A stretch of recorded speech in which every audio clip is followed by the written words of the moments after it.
So everyone, welcome back to your favourite channel Magnet Brains. मैं हूं शिप्रा तिवारी और यहाँ पर आपको बिल्कुल फ्री एजुकेशन प्रोवाइड कराया जाता है मेरे बच्चों, ताकि आप अपने लाइफ में बहुत अच्छा कुछ कर सके। तो बेटा जी, आज हम लोग पढ़ने वाले हैं class 12 principles of inheritance and variation के एमसीक्यूज। लास्ट क्लास में हम लोगों ने कंप्लीट किया ये चैप्टर, तो चैप्टर खत्म हुआ है तो एमसीक्यूज तो पढ़ना बनता है। आज हम बहुत प्यारे प्यारे से एमसीक्यूज करने वाले हैं बच्चे लोग, बहुत मजा आने वाला है, मेरे साथ बने रहिए और ये डेफिनेटली आपके एग्जाम में पूछे जाएंगे और इसके साथ आपका एक चैप्टर रिवीजन भी हो जाएगा। तो चलिए शुरू करते हैं बिना किसी देरी के। पहला क्वेश्चन है, तो आपको पता होना चाहिए कि मेंडलिज्म से ही पूछा जाएगा और पहला सवाल मेंडल के रूल से ही है बच्चों। पहला सवाल ये है बेटा जी, क्या बोल रहा है? द कलर, देखो किड्स क्या बोल रहा है ये, the colour based on contrasting trait. Colour based contrasting trait, आपको पता होना चाहिए कि मेंडल ने टोटल 7 कंट्रास्टिंग ट्रेट्स लिए हैं, जिसमें वो ये सवाल 7 नहीं पूछ रहा है यार, वो ये पूछ रहा है कि कलर बेस्ड जो कंट्रास्टिंग ट्रेट्स है इन टोटल 7 पेयर, वो क्या क्या थे या कितने हैं। ठीक है, तो सबसे पहले हम लोगों ने क्या क्या पढ़ा? हम लोगों ने सीड कलर बेटा, ठीक है, हम लोगों ने पहला क्या पढ़ा था? सीड कलर पढ़ा था। सीड कलर में क्या पढ़ा था? Yellow and green. ठीक है, येलो एंड ग्रीन पढ़ा था। फिर हमने क्या पढ़ा था? फिर हम लोगों ने पॉड कलर पढ़ा था, जो उसके छिलके का कलर था वो पढ़ा था, वो भी कैसा था? Green and yellow. ठीक है, फिर हम लोगों ने क्या पढ़ा था? फ्लावर कलर पढ़ा था। ठीक है, फ्लावर कलर को एफसी से लिख रही हूं मैं। फ्लावर कलर में हम लोगों ने क्या पढ़ा था? वॉयलेट एंड व्हाइट, यही पढ़ा था, पर्पल या व्हाइट भी हो सकता है। तो इसका मतलब ये है कि हमारे पास 3 कलर बेस्ड कैरेक्टर हैं, वो भी contrasting in the Mendelism. So right answer is 3। ठीक है, राइट आंसर इज 3 है बच्चे लोग। ठीक है, तो ये सीड कलर में yellow is dominant, green is recessive, pod colour में green is dominant, yellow is recessive, flower colour में violet is dominant and white is recessive. Clear है बच्चों बात? 3 कलर जो है वो कलर बेस्ड है। पहला क्वेश्चन डन हो गया, जल्दी जल्दी करते हैं। 3rd is right answer. Next question, gene that code for a pair of contrasting traits. चलो चलो चलो, इसके लिए एक कंसेप्ट समझाऊं आपको मैं। ये मेरे पास एक क्रोमोसोम है, ये दूसरा क्रोमोसोम है। सपोज दैट कि यहाँ पर मेरे पास इसका है हाइट का जीन जो डोमिनेंट है। ठीक है, टी किसको कोड करता है? पढ़ा है आप लोगों ने मेंडलिज्म अच्छे से, टॉल को। और यहीं पर इसका कंट्रास्टिंग ट्रेट है जो कि डॉर्फ कंट्रास्टिंग ट्रेट है, या मैं कहूं कि ये जो है डॉर्फ प्लांट के लिए कोड करेगा। समझ में आ गई बात? तो बेटा जी, अगर आपके ये दोनों कैसे क्रोमोसोम है बच्चों? ये हैं आपके होमोलॉगस क्रोमोसोम। ठीक है, ये बेटा जी आपके क्या हैं? ये है होमोलॉगस क्रोमोसोम। तो बच्चों, 2 होमोलॉगस क्रोमोसोम के सेम पोजीशन पे पाए जाने वाले वो जीन जो सेम ही कैरेक्टर को, देखो बेटा, ये दोनों सेम कैरेक्टर को कोड कर रहे हैं। कैरेक्टर और ट्रेट में अंतर होता है। कैरेक्टर मतलब कि हाइट इज अ कैरेक्टर, पर लंबा और छोटा होना इज अ ट्रेट। ओके, तो ये सेम कैरेक्टर को कोड कर रहे हैं। ठीक है, सेम कैरेक्टर को कोड कर रहे हैं। तो कैरेक्टर जो है हाइट है, पर ट्रेट इसका टॉल या डॉर्फ हो सकता है। तो बेटा हम इसको क्या कहेंगे? हम इन्हें एलील्स कहेंगे। क्या कहेंगे? एलील्स कहेंगे। मेरी बात समझे? जीन और एलील में क्या फर्क होता है?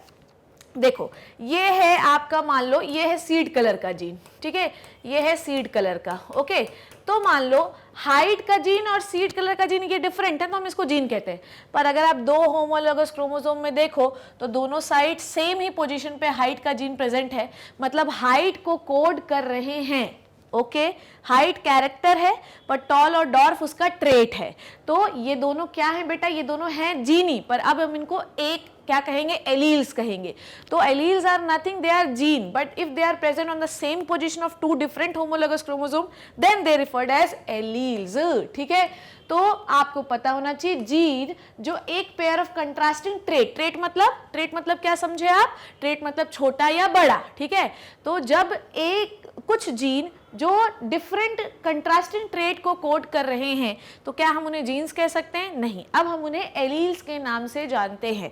कैरेक्टर हाइट है, ट्रेट लंबा या छोटा है। 2 जीन्स जब 2 होमोलॉगस क्रोमोसोम के सेम लोकेशन पे प्रेजेंट हो, ठीक है, और वो सेम ही कैरेक्टर को कोड कर रहे हो, दोनों हाइट के लिए ही कोड कर रहे हो, पर डिफरेंट ट्रेट हो सकता है, ट्रेट डिफरेंट हो सकता है, पर कैरेक्टर सेम होना चाहिए, then they referred as allele. I hope you get my point. Right answer is B. Third question देखते हैं क्या बोल रही हूं मैं, what is not true about the alleles. Okay, alleles के लिए क्या बात सच नहीं है ये हमें बताना है। क्या, 2 or more alternative form of genes are called as allele। देखो ये 2 होमोलॉगस क्रोमोसोम है, डन। ये किसको कोड कर रहा है, कैपिटल टी को, ये किसको कोड कर रहा है, स्मॉल टी को। तो ये दोनों अल्टरनेटिव फॉर्म ऑफ जीन है। ये वाला जीन जो है टॉल हाइट को कोड करता है, ये वाला जो जीन है ये डॉर्फ हाइट को कोड करता है, पर अल्टीमेटली कैरेक्टर क्या है बेटा, सेम। कैरेक्टर क्या है बेटा, सेम। तो अब हम इन्हें जीन नहीं कह सकते जब 2 जीन्स सेम ही कैरेक्टर को कोड कर रहे हैं। भैया ये भी हाइट को कोड कर रहा है, ये भी हाइट को कोड कर रहा है, तो अब हम इन्हें एलील कहते हैं। तो ये क्या है, 2 और more alternative form of genes are called as allele. बिल्कुल सही बात है, 2 and more alternative forms of gene. एक डॉर्फ को कोड कर रहा है, एक जो है टॉल को कोड कर रहा है, पर है तो दोनों हाइट ही, तो इन्हें हम क्या कहते हैं, एलील्स। तो ये तो सही है। Round and wrinkled form of genes are alleles. बिल्कुल सही बात है बेटा जी मेरी बात ध्यान से सुनो। अगर ये होता कैपिटल आर, ध्यान से समझो, अगर ये होता कैपिटल आर राउंड और ये होता है स्मॉल आर रिंकल्ड, पर ये दोनों है तो सेम ही कैरेक्टर ना, शेप ऑफ द सीड, तो ये भी क्या कहलाएंगे, एलील। तो जब 2 जीन्स सेम ही कैरेक्टर को कोड कर रहे हैं, इट में भी डॉर्फ और टॉल, इट में भी राउंड और रिंकल्ड, इन्हें हम एलील्स ही कहेंगे। तो राइट, 2 भी सही है। Allele do not show incomplete dominance, alleles occupy different loci on the homologous chromosome. देखो एलील्स जो होते हैं वो इनकम्प्लीट डोमिनेंस नहीं शो कर सकते हैं, ये बात बिल्कुल सही है, ठीक है। पर ये याद रखना कि यहाँ पे रॉन्ग क्या स्टेटमेंट है, रॉन्ग स्टेटमेंट ये, एलील्स जो है वो इनकम्प्लीट डोमिनेंस नहीं शो करते हैं। ओके, नाउ रॉन्ग आंसर ये है कि allele occupied different loci on the homologous chromosome. ना ना ना ना, ये 2 होमोलॉगस क्रोमोसोम है। अगर हाइट का एलील मेरे लल्ला यहाँ पर है तो दूसरे क्रोमोसोम पे भी हाइट का एलील यहीं पर होना चाहिए। अगर यहाँ पर है तो फिर ये एलील नहीं है, फिर ये जीन हो गए। डन है, तो ये आपका रॉन्ग आंसर है। Allele will never occupy the different position on 2 different homologous chromosome. Allele जो होते हैं 2 होमोलॉगस क्रोमोसोम के हमेशा आमने और सामने ही होते हैं। क्लियर। सो रॉन्ग जो है ऑप्शन ये होता है, ठीक। Allele occupy different loci on the homologous chromosome, ठीक है, ये रॉन्ग आंसर है, मतलब इसके लिए राइट आंसर है पर ऑप्शन रॉन्ग है ये वाला, ठीक है। द फैक्टर, नेक्स्ट क्वेश्चन जल्दी जल्दी करते हैं यार, फटाफट से कंप्लीट करते हैं। The factors which express only in homozygous condition. बताइए आप लोगों ने कितने बार पढ़ा कि अगर डोमिनेंट होगा बेटा तो डोमिनेंट दोनों, डोमिनेंट तो बाप है, बाप को चाहे ऐसे रख लो तो भी एक्सप्रेशन जो है होगा, बाप को चाहे ऐसे रख लो तो भी एक्सप्रेशन इसी का होगा। तो डोमिनेंट होमोजाइगस और हेट्रोजाइगस दोनों का, होमोजाइगस समझते हैं ना, जब 2 गैमीट सिमिलर हो, ठीक है, तो ये होमोजाइगस कंडीशन है। जब 2 गैमीट डिफरेंट हो तो हेट्रोजाइगस कंडीशन है। तो डोमिनेंट होमोजाइगस और हेट्रोजाइगस दोनों में एक्सप्रेस हो सकता है। पर मेरे बच्चों अगर मैं रेसेसिव की बात करूं तो रेसेसिव सिर्फ और सिर्फ होमोजाइगस कंडीशन में ही एक्सप्रेस हो सकता है। क्लियर। तो रेसेसिव जो है वो ही सिर्फ होमोजाइगस कंडीशन में एक्सप्रेस हो सकता है। क्लियर बच्चों, done. So right answer is B. Next question, Gregor John Mendel, very important question, ये मतलब बड़ा ही फेवरेट क्वेश्चन है आपके एग्जामिनेशन पॉइंट ऑफ व्यू से। Gregor John Mendel regarded as the father of genetics performed his experiment on which plant. ये तो पता होना चाहिए, मतलब ऐसे पता होना चाहिए, इतने बार अपन ने किए, इतने क्रॉस लगाए इस पे, सीधा बिना किसी चीज को सोचे हुए लगाओ आप, पाइसम सटाइवम पी प्लांट पर, ठीक है, पी प्लांट पर उन्होंने एक्सपेरिमेंट किया है। क्लियर। नेक्स्ट क्वेश्चन देखिए ध्यान से। नेक्स्ट क्वेश्चन इज ये क्या हुआ, इसमें आंसर क्यों दिखा रहा है यार। ओके, इसमें आंसर ठीक है, पर ठीक है अपन को देखते हैं। Pollination type adopted by the Mendel in his experiment. कौन सा पॉलिनेशन किया था उन्होंने, हैं कौन सा पॉलिनेशन किया था बताइए। देखो बच्चों ध्यान से देखना क्या बोल रहा है। मेंडल ने लिया एक टॉल प्लांट और इसको क्रॉस कराया उसने एक डॉर्फ प्लांट से। क्लियर। F1 जनरेशन में उसको सारे हेट्रोजाइगस टॉल मिले। क्लियर, हेट्रोजाइगस टॉल मिले। अब क्या किया उसने बेटा, मेरे बच्चों, हेट्रोजाइगस टॉल मिला, उसके बाद इसने सेल्फ पॉलिनेशन कराया। समझो बात को, क्या कराया, सेल्फ पॉलिनेशन या क्रॉस पॉलिनेशन दोनों कराया। ठीक है, सेल्फ पॉलिनेशन कराओगे भैया, इसमें क्या है, इस प्लांट को बांध दो। ठीक है, पी जो है ध्यान से सुनो, ये है आपकी F1 जनरेशन। आपको पता होना चाहिए कि पी जो है वो एक बाइसेक्सुअल फ्लावर है, तो उसको कवर कर दो, तो इट इज सेल्फ पॉलिनेशन, उसी का एंथर उसी के स्टिग्मा में चले जाएगा। पर अगर वो क्रॉस पॉलिनेशन भी करा रहा है, ध्यान से समझना, मेंडल ने क्रॉस पॉलिनेशन भी कराया है बच्चों, मेंडल ने क्रॉस पॉलिनेशन भी कराया है, पर ऐसे ही प्लांट से कराया है। इसमें क्या करना है, बस इसका एंथर निकाल दो, इमस्कुलेशन कहते हैं इसको हम लोग, इसका एंथर रिमूव कर दो और यहाँ से इसके एंथर से इसके एंथर से भैया पोलन ग्रेन डाल दो। This is the cross pollination. तो मेंडल ने pollination, cross pollination, self pollination दोनों कराया है बच्चों, तो ये याद रखना। तो सेल्फ पॉलिनेशन कैसे कराना है, प्लांट को देखो ध्यान से, क्या बोल रही हूं मैं, देखो मान लो, ध्यान समझना, एक ये है टॉल प्लांट, ठीक, ये मेंडल को दिख रहा है टॉल प्लांट। अब भैया ऐसा भी तो हो सकता है कि टॉल प्लांट का एंथर इसी पे आके जो आपके पोलन ग्रेन में गिर जाए। तो मेंडल ने क्या किया कि सबसे पहले उसने क्या किया, एक डॉर्फ प्लांट का पोलन ग्रेन इस पे लाके डाल दिया। डन, समझ में आ गई बात। उसके बाद उसको मिले ये प्लांट, ठीक, अब उसने सेल्फ पॉलिनेशन करवा दिया, मतलब पूरा पैक कर दिया प्लांट को, तो उसको जो भी मिला उससे भी अपने को कोई लेना देना नहीं है। क्वेश्चन ये पूछ रहा है कि मेंडल ने किस प्रकार का पॉलिनेशन करवाया।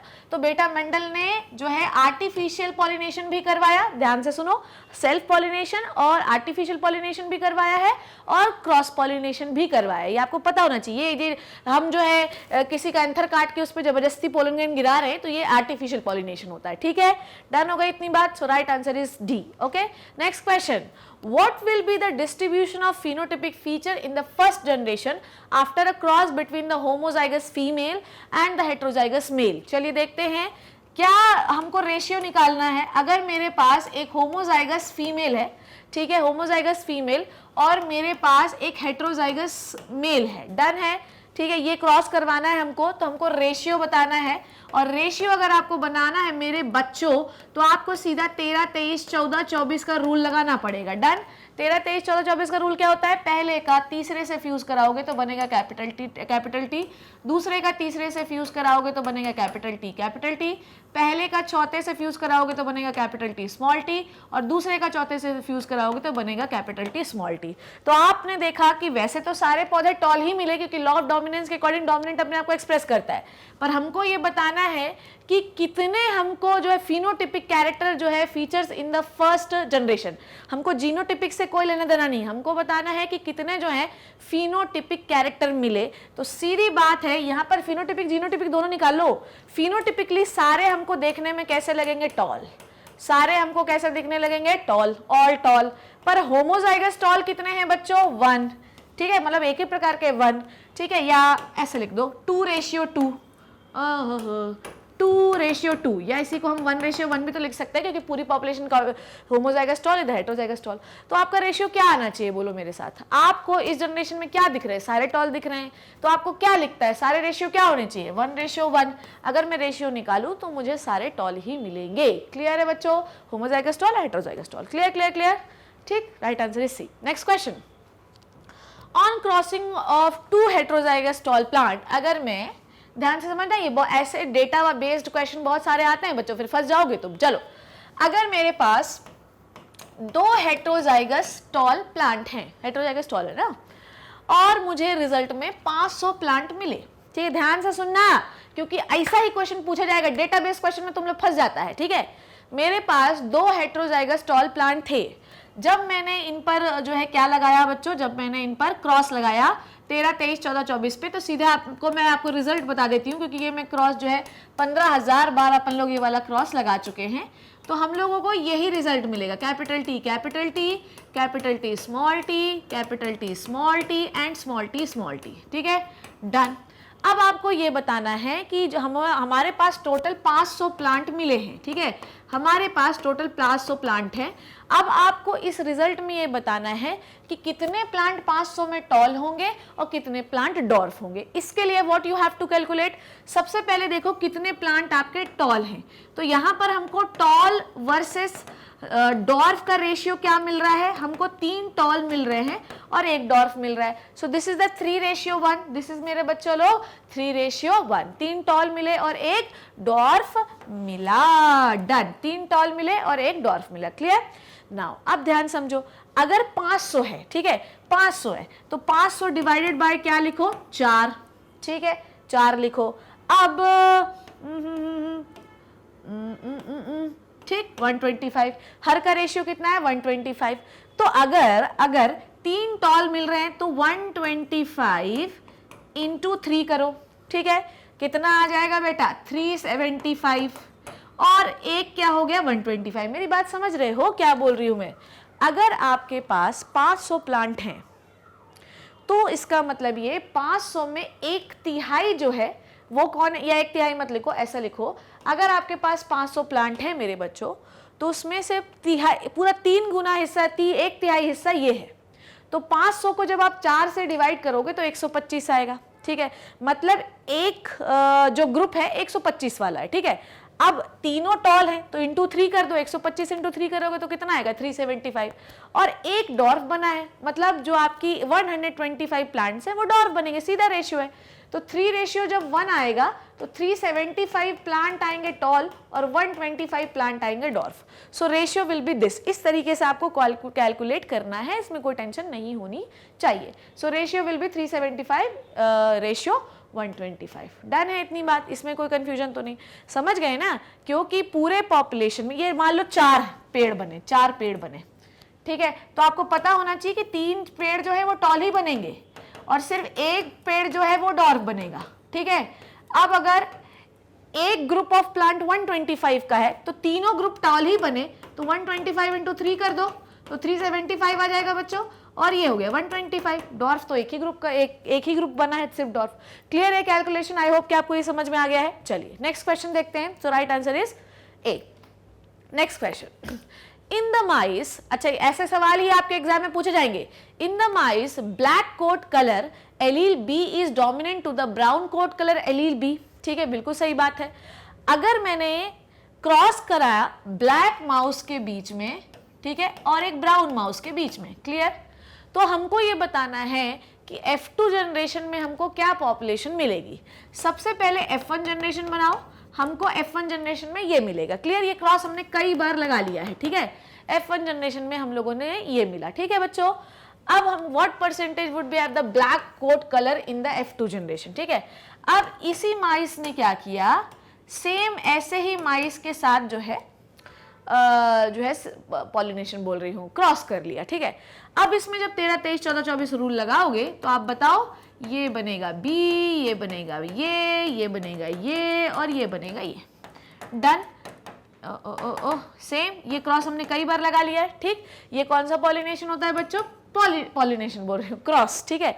तो ये सेम, ये माउस कैसा बनेगा, ये ब्लैक बनेगा, ठीक है, ये हेट्रोजाइगस ब्लैक है, ये ब्राउन है, ये ब्लैक है।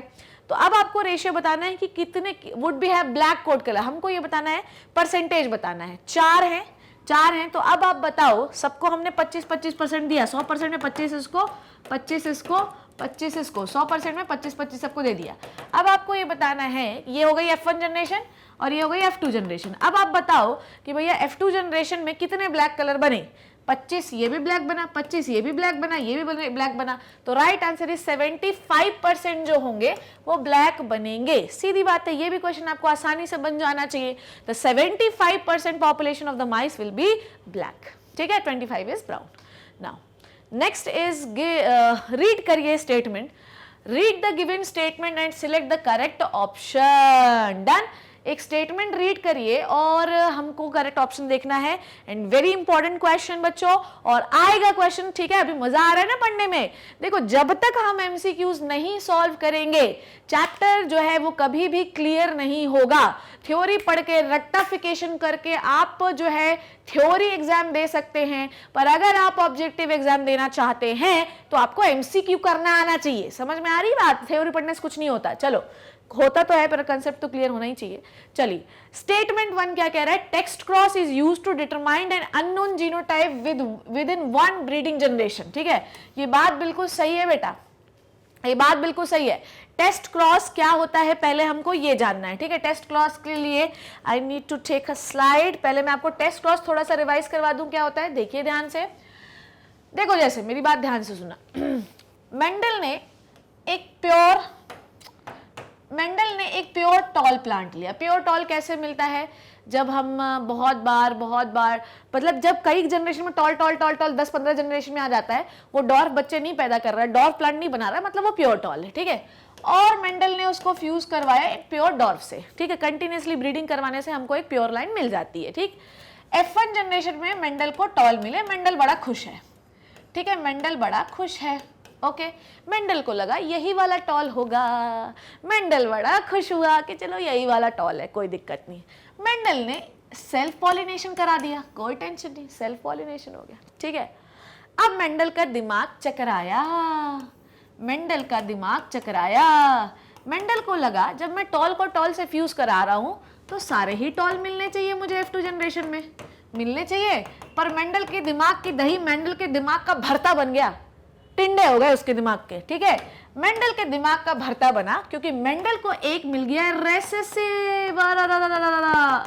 अब मेंडल बोला कि 3 तो मुझे टॉल मिल रहे थे पर ये एक डॉर्फ कैसे आ गया। मेंडल का दिमाग घूमा, मेंडल को होमोजाइगस हेटेरोजाइगस की कहानी पता नहीं थी तब। अब मेंडल ने क्या किया, सुनो मेरी बात, मेंडल ने किया क्या होगा। मेंडल ने ये जो टॉल प्लांट मिला था ना इनको F1 जनरेशन में, F1 में, ठीक है, F1 जनरेशन में ध्यान सुनना, मेंडल को ये जो प्लांट मिला था उसको इसने रेसेसिव वाले पेरेंट से क्रॉस करा दिया। आहा, मेंडल ने इसको रेसेसिव वाले पेरेंट से क्रॉस करा दिया, ठीक। अब इस पे 13, 23, 14, 24 रूल लगाओ, capital T small t, small t small t, हाँ, कैपिटल T स्मॉल t और स्मॉल t, ठीक, क्लियर। ये रेशियो मेंडल को मिला, डन, रेशियो मिला ये, क्लियर। तो रेशियो को हम 1:1 लिख सकते हैं, कैपिटल T क्या है, स्मॉल t, मतलब इसको दोनों एक ही जैसे तो एक लिख लिया, तो रेशियो उसको मिला 1:1, जिसमें मेंडल को ये मिला कि आपके जो है 50% पॉपुलेशन टॉल है और 50% डॉर्फ है, क्लियर। तो मेंडल ने ये दिमाग लगाया कि भैया ये जो टॉल हमको मिल रहे हैं F1 जनरेशन से, हमने जब रेसेसिव को क्रॉस कराया तो हमें जो है टॉल जो मिले उसके साथ डॉर्फ में मिल गया। तो जब टॉल के साथ डॉर्फ मिले तो आपको ये बात क्लियर होनी चाहिए कि जो टॉल आपको मिल रहा है बेटा वो क्या है, it is the heterozygous tall. समझी गई मेरी बात, क्या बोला मैंने। देखो बेटा, अगर आपको पूरी जनरेशन में टॉल ही टॉल मिले, एक भी डॉर्फ ही ना मिले, तो बेटा आपको मानना चाहिए कि आपका जो पेरेंट है वो प्योर टॉल है। पर अगर आपकी जनरेशन में एक भी डॉर्फ आ गया तो आपको मानना है कि आपके जो पेरेंट हैं वो हेटेरोजाइगस थे, ये हेटेरोजाइगस थे तभी आपका डॉर्फ मिला। अगर आपका पेरेंट प्योर टॉल होता तो आपको नहीं मिलना था डॉर्फ। समझ में आई बात, क्लियर हो गई बात। तो टेस्ट क्रॉस करके मेंडल ने ये दिमाग लगाया कि F1 जनरेशन में तो मुझे सारे टॉल मिले पर F2 जनरेशन में मुझे डॉर्फ क्यों मिल गया। अब मेंडल ने जब टेस्ट क्रॉस लगाया और उसको 1:1 मिला, तब वो दिमाग लगाया कि जब मैंने F1 जनरेशन के टॉल से इसकी सेल्फ पॉलिनेशन कराई मुझे एक डॉर्फ मिल गया, तो इसका मतलब ये है कि F1 जनरेशन वाला जो पेरेंट था वो हेटेरोजाइगस था, जिसकी वजह से 2 स्मॉल t एक प्लांट में आ गए और वो रेसेसिव हो गया। अगर प्योर होता तो कभी भी हमें डॉर्फ मिलता ही नहीं, ठीक है। तो टेस्ट क्रॉस करके, अच्छा इस तरीके से जब हम जाते हैं गार्डन में तो हम उसका जीनोटाइप भी कैलकुलेट कर सकते हैं कि होमोजाइगस टॉल है कि हेटेरोजाइगस टॉल है। अगर हेटेरोजाइगस टॉल हुआ तो नेक्स्ट जनरेशन में डॉर्फ तो मिलना ही है, पर अगर होमोजाइगस टॉल हुआ तो नेक्स्ट जनरेशन में डॉर्फ नहीं मिलेगा। इस कहानी को जिसमें हम जो है रेसेसिव पेरेंट से क्रॉस कराते हैं इसे हम कहते हैं टेस्ट क्रॉस। क्या कहते हैं बच्चों, टेस्ट क्रॉस। पर अगर हम F1 जनरेशन के डोमिनेंट F1 जनरेशन के प्लांट को होमोजाइगस टॉल से करा दें, मतलब डोमिनेंट वाले से करा दें, तो इसे हम कहते हैं बैक क्रॉस। क्या कहते हैं हम इसे, बैक क्रॉस, ठीक है, बैक क्रॉस। देखो बेटा ध्यान समझो, बैक क्रॉस का मतलब क्या होता है वो ध्यान से समझो। यहाँ पे ये भी क्वेश्चन आ सकता है। बैक क्रॉस का मतलब ये होता है कि F1 जनरेशन से तुम या तो बैक करके तुम अपनी जो है रेसेसिव पेरेंट से क्रॉस करा दो या तो डोमिनेंट पेरेंट से क्रॉस करा दो, दोनों ही बैक क्रॉस है, ऐसा नहीं समझो, दोनों ही बैक क्रॉस है, ये भी बैक क्रॉस है वो भी बैक क्रॉस है। all the back crosses, all the test crosses are back cross, but all the back crosses are not test cross। ये स्टेटमेंट आपको याद रखना है बेटा, भूल ना जाना साथ निभाना साथिया। ऑल द, देखो मेरे को, मैं तुम समझे ना, मैं इसमें बहुत वो रखती हूँ, मुझे पढ़ाना जरूरी है क्योंकि जब तक मैं रिवाइज नहीं करवाऊंगी तो समझ नहीं आएगा, ठीक है। So all the test cross are back cross, cross are back cross, ठीक है। Don't go into the hand writing, go into my feelings, क्या बोल रही हूँ। But all back cross are not test cross। Clear, समझ आ गई बात। देखो हम ये हर टेस्ट क्रॉस बैक क्रॉस है, रेसेसिव पेरेंट से करा रहे हो, पर सारे बैक क्रॉस जो है वो जो देखो all the test crosses are back cross, but all the back crosses are not test cross, क्योंकि एक बैक क्रॉस ऐसा भी है जिसमें हम डोमिनेंट पेरेंट से क्रॉस करा रहे हैं। तो बैक क्रॉसेस दो प्रकार के होते हैं, या तो आप F1 जनरेशन के हेटेरोजाइगस प्लांट को डोमिनेंट से करा दो, ये भी बैक क्रॉस है, और या तो रेसेसिव से करा दो, ये भी बैक क्रॉस है। पर ये वाला जब आप रेसेसिव से क्रॉस कराते हो तो इसे कहते हैं टेस्ट क्रॉस, रेशियो हमेशा 1:1 आएगा। जब आप डोमिनेंट पेरेंट से कराते हो तो इसे हम बैक क्रॉस कह सकते हैं। दोनों are back cross, but all the back crosses are all the test cross are back cross, but all the back crosses are not test cross, ये आपको याद रखना है। तो चलिए आप अब स्टेटमेंट निकाल सकते हैं। तो आप जो है ये याद रखिए कि टेस्ट क्रॉस जो होता है वो अननोन जीनोटाइप को हम उसमें पता लगा सकते हैं, बिल्कुल सही है।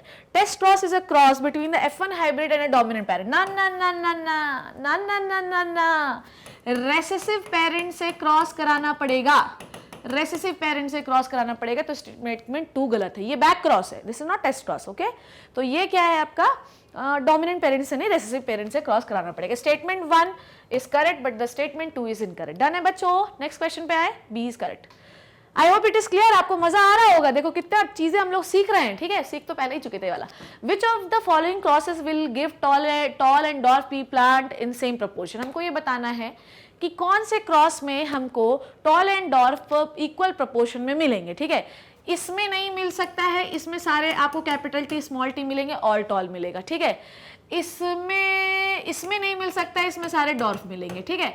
अब आपका सवाल ये है और ये है, इसमें बताइए क्या मिलेगा। चलो दोनों क्रॉस लगा के देख रहे हैं सीधा। यार तुम लोग क्रॉस लगाए मत करो, 13 23 14 24 लगाया करो। 13 23 14 24, पहले का तीसरे से, दूसरे का तीसरे से, पहले का चौथे से, दूसरे का चौथे से, मिल गया। ये देखो इक्वल प्रोपोर्शन, यही आंसर है आपका बी, आपको दूसरा करना भी नहीं पड़ा, ठीक है। So capital T small T 2 मिले और स्मॉल टी 2 मिले, ठीक है। तो आपको जो 50% टॉल मिल गए भैया, ये देखो ना यार, 50% टॉल मिल गए एंड 50% डॉर्फ मिल गए। Clear clear clear. So right answer is B, मुझे करना ही नहीं पड़ा, ठीक है। Next question, a cross between two tall plant चलो, a cross between two tall plant resulted in offspring having few dwarf plant. What would be the genotype? अरे यार तुम लोग सीधी बात है, ये वाला है यार, कितने बार बताऊं यार, तुम्हारी मैडम मर जाए क्या यार बता के। ये देखो कितने बार क्रॉस कराया ये वाला, ठीक है। तो जब आप दो हेटेरोजाइगस टॉल को क्रॉस कराते हैं तो आपको ये टेस्ट क्रॉस में आप लोगों ने प्रूव भी किया, तो आपको कुछ डॉर्फ प्लांट मिल जाते हैं। So right answer where it is this, right answer is B. Clear बच्चों, कई बार कर लिया हम लोगों ने। नाउ अब आपको ये बताना है, अभी मेंडलिज्म पूरा अपन करेंगे अच्छे से। Some of the dominant trait studied by the Mendel were, क्या क्या डोमिनेंट ट्रेट थे, चलो पढ़ते हैं। राउंड सीड शेप था, कंस्ट्रक्टेड पॉड शेप, ये रेसेसिव कैरेक्टर, तो ये तो गलत हो गया। Green pod colour, inflated shape, axial flower plant, yellow seed colour, violet flower and yellow pod colour, axial flower position, green pod colour, green seed. देखो अब ये देखो, ग्रीन सीड जो है ये डोमिनेंट नहीं है, येलो सीड डोमिनेंट है, तो ये तो गए। ग्रीन पॉड कलर डोमिनेंट है, ठीक है, इन्फ्लेटेड पॉड शेप का है, और एक्सियल फ्लावर, ये आपका राइट आंसर है। ये आपके डोमिनेंट कलर है, डोमिनेंट वो हैं। देखो आपके पास 7 कंट्रास्टिंग कैरेक्टर है, 7 का डोमिनेंट भी होगा, 7 का रेसेसिव भी होगा। अब इसमें आपको ये चुनना था कौन से डोमिनेंट है कौन से रेसेसिव है, तो पता होना चाहिए बेटा। तो ग्रीन पॉड कलर जो होता है डोमिनेंट होता है। फ्लैटेंड शेप वाला चिकना, देखो यार तुम बाजार जाते हो तो कौन सा मटर खरीदना पसंद करते हो, जो चिकना होता है कि सिकड़े मरे मटर, इन्फ्लेटेड शेप का फूला सा, और एक्सियल फ्लावर जो पोजीशन होती है वो डोमिनेंट होती है, और टर्मिनल वाली रेसेसिव होती है। नेक्स्ट क्वेश्चन पे आ जाइए बच्चों, क्या कहता है, Mendel's contribution for the genetics in inheritance was. चलो तो देखो ऑप्शन पढ़ लो कि मेंडल ने क्या कंट्रीब्यूशन दिया है बेटा जेनेटिक इनहेरिटेंस में। आ जाइए देखते हैं। The idea that genes are found on chromosome, ये दिया था क्या मेंडल ने। Providing mechanism that explain the pattern of inheritance, ये दिया था मेंडल ने। Describing how gene influenced by the environment, ये दिया था मेंडल ने। Determining that the information contained in DNA codes for protein, ये तो बहुत ही हाई लेवल की चीज हो गई ना ना ना ना, ये तो भैया मॉलिकुलर बेसिस में पढ़ना अपने को। ये जीन एनवायरमेंट से इन्फ्लुएंस होता है ना ना ना, जीन फाउंड ऑन क्रोमोसोम ना ना ना। देखिए मेंडल ने दिए हैं क्या, मेंडल ने दिए हैं rules of inheritance, law of dominant, law of independent assortment, law of segregation, और ये बताते हैं कि there is something present on the plant which transfer the character from the one generation to the next one, और Mendel ने उसका नाम क्या दिया था, फैक्टर, बाद में इन्हीं फैक्टर्स को हमने जीन कहा। तो मेंडल ने क्या बताया, pattern of inheritance. So right answer is B, Mendel ने बताया है पैटर्न ऑफ इनहेरिटेंस, किस तरीके से कैरेक्टर ट्रांसफर होता है। मेंडल ने उस जो चीज कैरेक्टर को ट्रांसफर कर रही है उसे फैक्टर नाम दिया, बाद में उसे हम जीन कहते हैं। मेंडल ने लिंकेज को फेल क्यों हो गए डिस्कवर करने में, वो ध्यान से देखिए। मेंडल ने जितनी भी कहानी करी है ना, जितने भी कंट्रास्टिंग कैरेक्टर किए हैं वो 4th क्रोमोसोम पे किए हैं, ठीक है। कहां पर किए हैं बेटा, 4th क्रोमोसोम में किए हैं, ठीक है। अब मेंडल में ये जो 4th क्रोमोसोम है, ये थोड़ा सा बड़ा क्रोमोसोम इसके लिए मुझे बनाना पड़ेगा। मेंडल ने जो भी कहानी पढ़ाई है, जो भी कहानी 7 कंट्रास्टिंग कैरेक्टर की बताई है, वो 4th क्रोमोसोम पे बताई है, ठीक है। 4th, ये याद रखना, 4th क्रोमोसोम पे। तो 4th क्रोमोसोम में जो 7 कंट्रास्टिंग कैरेक्टर हैं, 3, 4, 5, 6 और 7, ये बड़े ही दूर दूर हैं, समझ रहे हो बात को। इसमें जो 7 कंट्रास्टिंग कैरेक्टर हैं ये बड़े ही दूर दूर हैं, समझ में आई बात। इसलिए मेंडल को कैरेक्टर में कभी भी मिक्सिंग नहीं दिखाई दी, राइट, मेरी बात समझ रहे हो। मिक्सिंग कब होती है, जब ये दो जो एकदम पास पास हो, तो और जो है जब ये नेक्स्ट जनरेशन में जाएं तो दोनों एक साथ ही जाएं, ये होता है लिंकेज। पर क्योंकि ये दूर दूर थे इसलिए ये अलग अलग जनरेशन में जो है अलग अलग जाते रहे, कोई किसी के में मिक्स नहीं किया। तो मेंडल ने जो कैरेक्टर पढ़ाया, 7 कंट्रास्टिंग कैरेक्टर, वो 4थे नंबर के क्रोमोसोम पे पढ़ाया, और ये सातों कैरेक्टर एक दूसरे से बड़े दूर दूर थे, इसलिए कभी भी एक जनरेशन में दोनों जीन्स एक साथ नहीं गए, सब अपना अलग अलग इंडिपेंडेंटली जाते रहे। इसलिए मेंडल को कभी भी लिंकेज देखने के लिए नहीं मिला। Linkage is what, linkage is जब दो जीन आपस में पास पास होते हैं तो नेक्स्ट जनरेशन में ये साथ साथ ही जाते हैं, this is called as linkage, ठीक है। सो लिंकेज क्यों डिस्कवर करने में फेल हो गए, क्योंकि जो on 4th chromosome on which they were placed, ठीक है, on 4th chromosome they are far apart, on the different 7 chromosome on different 2 chromosome, 7 chromosome में नहीं थे, different chromosome में नहीं थे, ये 4थे क्रोमोसोम पे थे और बहुत दूर दूर थे, जिसकी वजह से मेंडल लिंकेज नहीं बता पाए। डन है, so right answer is B, okay.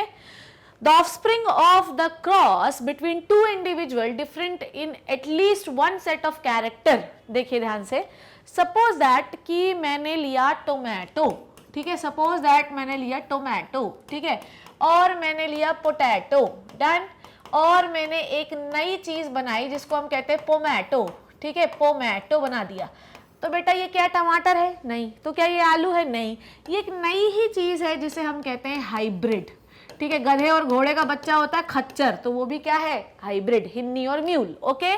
So the offspring of a cross between 2 individual, ठीक है, differing in at least 1 set of character, ठीक है। मान लो कि ये तो मैंने बहुत ही डिफरेंट ले लिए, पर अगर 1 सेट ऑफ कैरेक्टर भी उनका डिफरेंट है और वो मिक्स करके एक नया कैरेक्टर बना रहे हैं, तो उसे क्या कहते हैं हम लोग, पॉलीप्लॉइड ना, म्यूटेंट ना, वेरिएंट ना, उसे हम कहते हैं हाइब्रिड, ठीक है। ये तो हमने पूरी डिफरेंट स्पीशीज ले ली, पर अगर हम जैसे कि गधा घोड़ा ले लिए तो म्यूल हिन्नी बना दिए, तो इसका मतलब ये है कि अगर उनके एक भी सेट ऑफ क्रोमोसोम में डिफरेंस है और वो मिक्स करके एक नया कैरेक्टर बना रहे हैं, तो उसे हम क्या कहते हैं, उस कैरेक्टर को क्या कहते हैं, उसे हम कहते हैं हाइब्रिड, राइट। ठीक, नेक्स्ट क्वेश्चन, मोनोहाइब्रिड क्रॉस क्या होता है, ठीक है। मोनोहाइब्रिड क्रॉस एक वो क्रॉस है जिसमें 2 इंडिविजुअल क्रॉस करते हैं, डिफरेंस होता है उनके 1 ट्रेट में। A cross between 2 individual having only 1 character, a cross between 2 individual having 2 different parents, a cross between 2 individual that differing in 1 trait, ठीक है। ये होता है मोनोहाइब्रिड क्रॉस। ध्यान समझना, जब हम एक ही कैरेक्टर के 2 डिफरेंट ट्रेट्स ले रहे हैं, कैरेक्टर क्या है, हाइट, ट्रेट क्या है, टॉल हाइट या डॉर्फ हाइट, और उससे जो चीज बनती है इसे हम कहते हैं monohybrid cross. When you are taking 1 character और उसी कैरेक्टर के 2 डिफरेंट ट्रेट्स ले रहे हो, ठीक है, डिफरिंग इन 1 ट्रेट, ठीक है, डिफरेंट ट्रेट ले रहे हो, टॉल डॉर्फ ले रहे हो, राउंड रिंकल ले रहे हो, तो ये मोनोहाइब्रिड क्रॉस होता है। So right answer is D, ठीक है, समझ आई बात ना ना ना। इसमें तो ये दिया है, पर ए और डी को पढ़ो, ये दोनों ये सेम ही ऑप्शन है, तो ए और डी दोनों सही है, एक ही सेम टू सेम ऑप्शन हो गया, ठीक है। नेक्स्ट क्वेश्चन, मेंडल ने क्रॉस किया है एक टॉल एंड डॉर्फ प्लांट, ठीक है, plants. Mendel cross tall and dwarf plants F2 generation and obtained both tall and dwarf plant, ठीक है। बताइए, मेंडल ने टॉल एंड डॉर्फ प्लांट दोनों को फ्यूज किया, जिसकी वजह से हमको F2 जनरेशन में, okay, F2 generation obtained both tall and dwarf plant. चलिए, हमको F2 जनरेशन में क्या क्या मिले थे प्लांट, ये मिला था, ये मिला था, ये मिला था और ये मिला था। अब मेंडल को टॉल और डॉर्फ दोनों क्यों मिले? सिर्फ टॉल ही टॉल क्यों नहीं मिले? इसलिए नहीं मिले क्योंकि मेंडल ने जो कहानी बताई उसके अकॉर्डिंग कभी भी कैरेक्टर ब्लेंड नहीं होते, ठीक है। तो इसके अकॉर्डिंग ये इंडिकेट कर रहा है कि कैरेक्टर कभी भी ब्लेंड नहीं होता, आपस में मिक्स नहीं होता, नो ब्लेंडिंग। क्यों आपको टॉल और डॉर्फ क्यों मिले? यहाँ पर ये डॉर्फ हो जाना था, ये मिक्स करके कोई मीडियम हाइट दे देना था। भैया ये टॉल है, डॉर्फ है, मिक्स करके कोई मीडियम हाइट दे दो, नहीं दिया। पर अगर आपके पास टॉल होगा, टॉल वाला जीन होगा, तो वो अपने आप को एक्सप्रेस करेगा, रिसेसिव को एक्सप्रेस नहीं करने देगा। There is no blending of the character. हालांकि बाद में इनकम्प्लीट डोमिनेंस में हम लोगों ने इसकी कहानी पढ़ी, पर लेट इट बी, अभी यहाँ पर कोई ब्लेंडिंग नहीं हुई जिसकी वजह से हमको ये 3 टॉल दिखाई दिया, एक डॉर्फ दिखाई दिया। नहीं तो हो सकता है कि एक टॉल दिखता, 2 मीडियम हाइट के, एक डॉर्फ दिखता, ठीक है। तो कोई ब्लेंडिंग नहीं हुई जिसकी वजह से F2 जनरेशन में हमको 3 टॉल और एक डॉर्फ मिला। सो राइट आंसर इज सी, ठीक है। Next question, A graphical representation using the probability of all possible genotype of an offspring in genetic cross can be calculated। बताओ बेटा कैसे लगाते हैं हम लोग। मान लो कि हम लोग F1 जनरेशन का कैपिटल T स्मॉल टी को फ्यूज कराते हैं, तो अगर सेल्फ पॉलिनेटिंग पौधा है तो उसको कैसे लिखते हैं बेटा? इधर साइड हम लिखते हैं फीमेल, इधर साइड लिखते हैं मेल, तो capital T small T, done. इसको फ्यूज कराते हैं तो क्या बनता है? कैपिटल T स्मॉल टी, यही बनता है। तो ये क्या बना दिया हम लोगों ने? ये ग्राफिकल रिप्रेजेंटेशन है जिससे हम किसी भी क्रॉस का जीनोटाइप पता लगा सकते हैं। तो ये कौन सा स्क्वायर है? ब्रुनेट स्क्वायर है, मॉर्गन स्क्वायर है, टेस्ट क्रॉस है, पुनेट स्क्वायर है। This is the Punnett square. इसको बनाकर हम किसी भी क्रॉस का एक पॉसिबल जीनोटाइप निकाल सकते हैं। पढ़ चुके हैं हम लोग कई बार। Right answer is C. Next question, चलो। In the dihybrid cross if you get 9:3:3:1, क्या डिनोट कर रहा है? ये डिनोट कर रहा है कि the alleles of 2 genes are interacting with each other.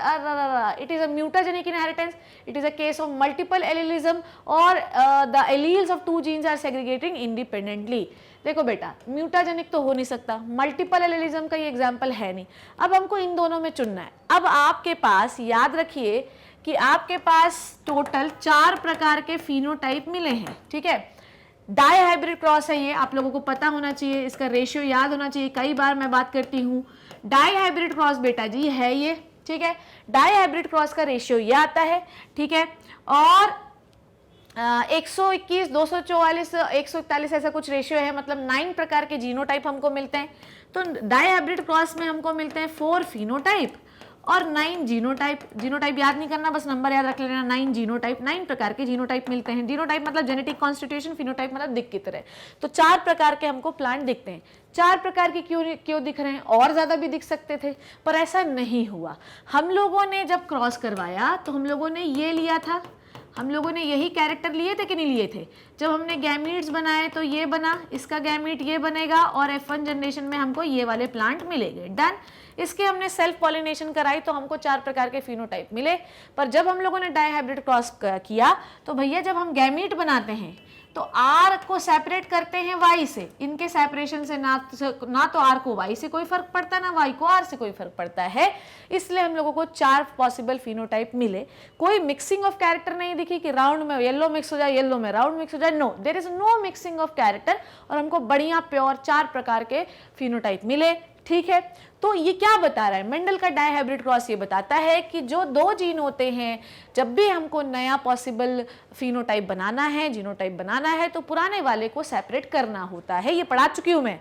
जब हम पुराने वाले को सेपरेट करते हैं तो कोई फर्क नहीं पड़ता, आर को वाई से अलग कर दो, कोई दिक्कत नहीं है, ठीक है। स्मॉल आर को स्मॉल वाई से अलग कर दो, कोई दिक्कत नहीं है यार, चलने दो।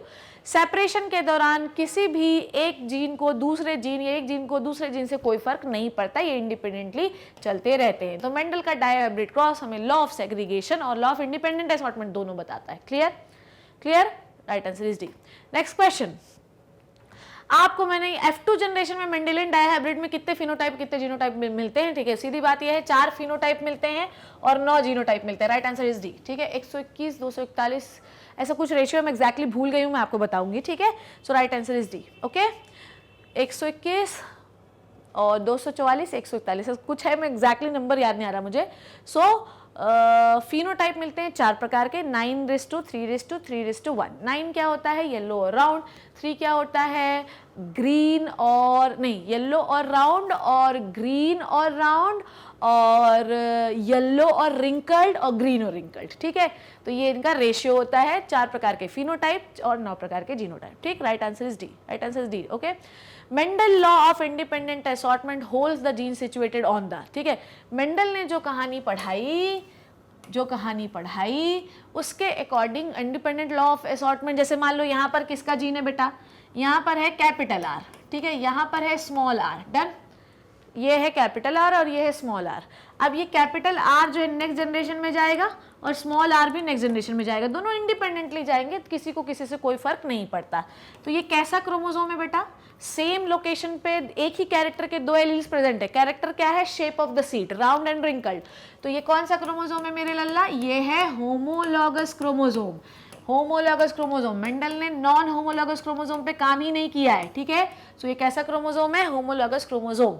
सो Mendel law of independent assortment hold the gene situated कहां पर होते हैं? होमोलॉगस क्रोमोसोम पर होते हैं। Clear? So right answer is B. ठीक, एक ये होमोलॉगस क्रोमोसोम है, सेम लोकेशन पे एक ही कैरेक्टर के 2 जीन प्रेजेंट, इनको हम एलील कहते हैं। F2 जनरेशन प्रोड्यूसेस बाय, कि कैसे प्रोड्यूस होती है F2 जनरेशन? ठीक है यार, F1 जनरेशन में आपको क्या मिला है? कैपिटल T स्मॉल t, इसको सेल्फ पॉलिनेशन करोगे तो F2 जनरेशन मिल जाएगी, सीधी बात है। Crossing F1 progeny with another plant having different trait, selfing the heterozygous progeny. ठीक है, selfing the parent, a cross between recessive parent, a cross between recessive parent is a test cross. ठीक है, selfing with the heterozygous progeny, ये heterozygous progeny. ठीक है, done done done done done. ठीक, right answer is B. Okay, next question. अब आया मजेदार, शानदार, जबरदस्त क्वेश्चन। ठीक है, मेंडलिज्म यहाँ से खत्म हुआ, मेंडलिज्म की कहानी भी खत्म हुई। अब मैं आपको मेंडलिज्म के मेंडेलियन प्रिंसिपल के एक्सेप्शंस बताती हूँ। पढ़े codominance, incomplete dominance, multiple allelism पढ़ा है हम लोगों ने। Inheritance of a flower colour and arenium.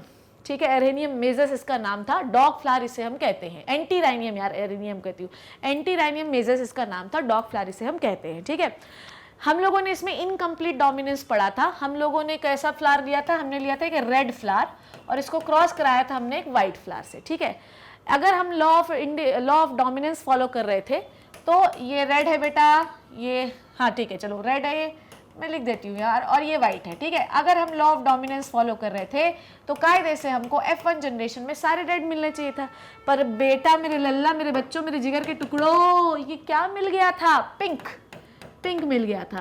अरे ये क्या हुआ? This is the incomplete dominance. इसका एक्सप्लेनेशन मैंने आपको क्या दिया था कि नॉर्मली लॉ ऑफ डोमिनेंस में जब ये बना था तो जब ये रेसेसिव था तो कैपिटल T ने बोला चलो कोई बात नहीं, तेरा भी मैं प्रोटीन जो है 50% मैं अपना तो बना ही रहा हूँ, 50% तेरा भी बना लेता हूँ, तो कोई टेंशन नहीं, तो ये डोमिनेंट हो गया इसके ऊपर। पर यहाँ पर ये हुआ कि कैपिटल R ने अपना 50% बनाया पर स्मॉल r ने कुछ बनाया ही नहीं, क्योंकि इसका जो कलर बनाने वाला जीन था वो गड़बड़ हो गया। अब आप अगर आपको रेड कलर चाहिए तो आपको 100% प्रोटीन चाहिए रेड कलर बनाने के लिए, आपके पास 50% ही है, अगर स्मॉल r कुछ बना ही नहीं रहा है, तो जिसकी वजह से क्या हुआ कि सिर्फ आप पिंक कलर ऑब्टेन कर पाए। 2 पिंक मिलते तो रेड बन जाता, पर यहाँ पे पिंक कलर इसीलिए से बना क्योंकि ये आधा डोमिनेंस दिखा पाया। ठीक है, सो this is the example of incomplete dominance बच्चों। ठीक है, क्या है एग्जाम्पल? एग्जाम्पल है एंटीराइनियम मेजस, डॉग फ्लावर कहते हैं, इनकम्प्लीट डोमिनेंस इसका जो है एग्जाम्पल है। Done, right answer is this. Okay, antirrhinum dog flower phenotypic ratio in the F2 generation for the inheritance of flower colour would be. चलिए F2 जनरेशन करके देख लेते हैं हम लोग। तो हम लोग के पास एक रेड फ्लावर है, इसको हमने व्हाइट फ्लावर से फ्यूज किया। F1 जनरेशन में हमको सारे पिंक मिले, यही मिले थे। जब हम लोगों ने इसका सेल्फ पॉलिनेशन कराया और इस पर 13, 23, 14, 24 में पनेट स्क्वायर बना के दिखा देती हूँ इसका, ताकि आपको और अच्छे से बेहतरीन, शानदार, जबरदस्त तरीके से समझ में आए और आप एग्जाम में 4 कराएं बच्चों। ठीक है, capital R small r, capital R small r। ठीक है, गैमेट्स बनाने हैं, कुछ भी नया चीज करना है तो। ठीक है, ये बनेगा बेटा, ये बनेगा। आई होप कि पुनेट स्क्वायर बनाना आपको आता है। ठीक है भैया, इसका इससे और इसका इनसे। ठीक है, क्या बना बोलो? तो हमको मिले बेटा रेशियो, क्या बोलो? हमको मिले यहाँ पर रेशियो, कैपिटल R क्या है? रेड। ठीक है, तो एक मिला red, capital R small r क्या है? पिंक। तो 2 मिले पिंक, 1 मिला रेड। ठीक है, 1 मिला रेड, पिंक कितने मिले बेटा? पिंक मिले 2, और व्हाइट कितना मिला बेटा? 1। ठीक है, व्हाइट कितना मिला? 1। ठीक है, व्हाइट कितना मिला? 1 है। ठीक है, अब ध्यान से सुनो, ध्यान से सुनो मेरी बात, क्या बोल रही हूं मैं। ये है इसका फिनोटिपिक रेशियो, मान लो देखने से हमको ये लग रहा है दिस इज द फिनोटिपिक। ये क्वेश्चन इंपॉर्टेंट है, आपके एमसीक्यू में पूछा जा सकता है। ये है बेटा इसका फिनोटिपिक रेशियो, फिनोटिपिक रेशियो। देखने से जब हमने क्रॉस लगाया तो हमको ये दिखा कि रेड एक मिला, 2 पिंक मिले, व्हाइट मिले। अब जीनोटिपिक लगाओ, कैपिटल आर कैपिटल जीनोटिपिक लगाओ बेटा, ये इंपॉर्टेंट है, क्वेश्चन आ सकता है। कैपिटल आर कितने दिख रहे हैं बेटा मेरे लल्ला? 1 दिख रहा है ma'am. Capital R small R कितने दिख रहे हैं बेटा? 2 दिख रहे हैं। स्मॉल आर कितने दिख रहे हैं बेटा? 1। तो कौन सा ऐसा क्रॉस है जिसमें जीनोटिपिक और फिनोटिपिक रेशियो बराबर होता है? It is a incomplete dominance, ठीक है। तो आपका जीनोटिपिक और फिनोटिपिक रेशियो दोनों क्या हुआ बेटा? 1:2:1। याद रख लेना, दिमाग में घुसा लेना, एग्जाम में क्वेश्चन आ सकता है, ठीक है। ठीक, नेक्स्ट क्वेश्चन। यही मैं आपको बता रही थी किसमें होता है, इनकम्प्लीट डोमिनेंस में, ठीक है। Genotypic and phenotypic ratio will be equal in the incomplete dominance. Next question, in 4 o'clock plants, ठीक है।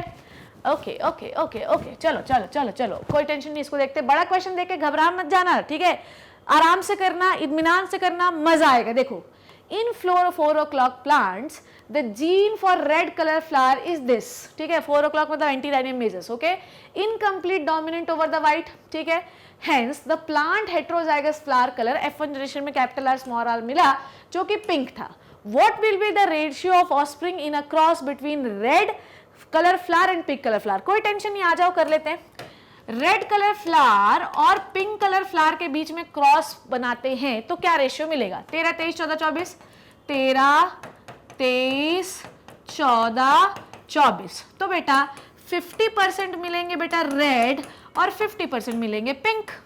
50% कैसे मिलेंगे? पिंक। अरे दादा, ऐसा लग रहा है पैरों से लिखना शुरू कर देती हूँ कभी कभी मैं, जल्दी जल्दी में। चलो समझ गए ना बेटा? 3 क्वेश्चन करा दिए मैंने आपको इनकम्प्लीट डोमिनेंस के, ठीक है। 50% कैपिटल आर रेड होगा, इनकम्प्लीट डोमिनेंस की वजह से कैपिटल आर स्मॉल आर क्या हो जाएगा? Pink. So 50% will be red flower and 50% will be pink flower, ठीक है। राइट आंसर इज सी बेटा, ठीक। Next question, mother and father, देखो ये आया codominance, incomplete dominance over, codominance शुरू कर रहे हैं हम लोग बेटा। चलो ध्यान से देखो, mother and father of a person with O blood group having AB, mother and father, कोई बच्चा है जिसका O blood group है और मदर का A blood group है और फादर का B blood group है, ठीक है। What would be the genotype of both mother and father? बताइए क्या होगा जीनोटाइप मदर एंड फादर का? चलो देखते हैं क्या ये। चलो अब हमको इसमें थोड़े से क्रॉसेस लगाना पड़ेगा। क्या बोल रहा है कि एक बच्चा है जिसका ब्लड ग्रुप है O और मम्मी का ब्लड ग्रुप क्या है A और पापा का ब्लड ग्रुप है B। अब आपको ये बताना है, क्या बताना है कि जीनोटाइप क्या होगा मदर और फादर का। चलो एक बार क्रॉस लगा के देखती हूँ। अगर मैं ब्लड ग्रुप के बारे में सॉल्व करवा रही हूँ बच्चों, तो पॉसिबल जीनोटाइप ये होते हैं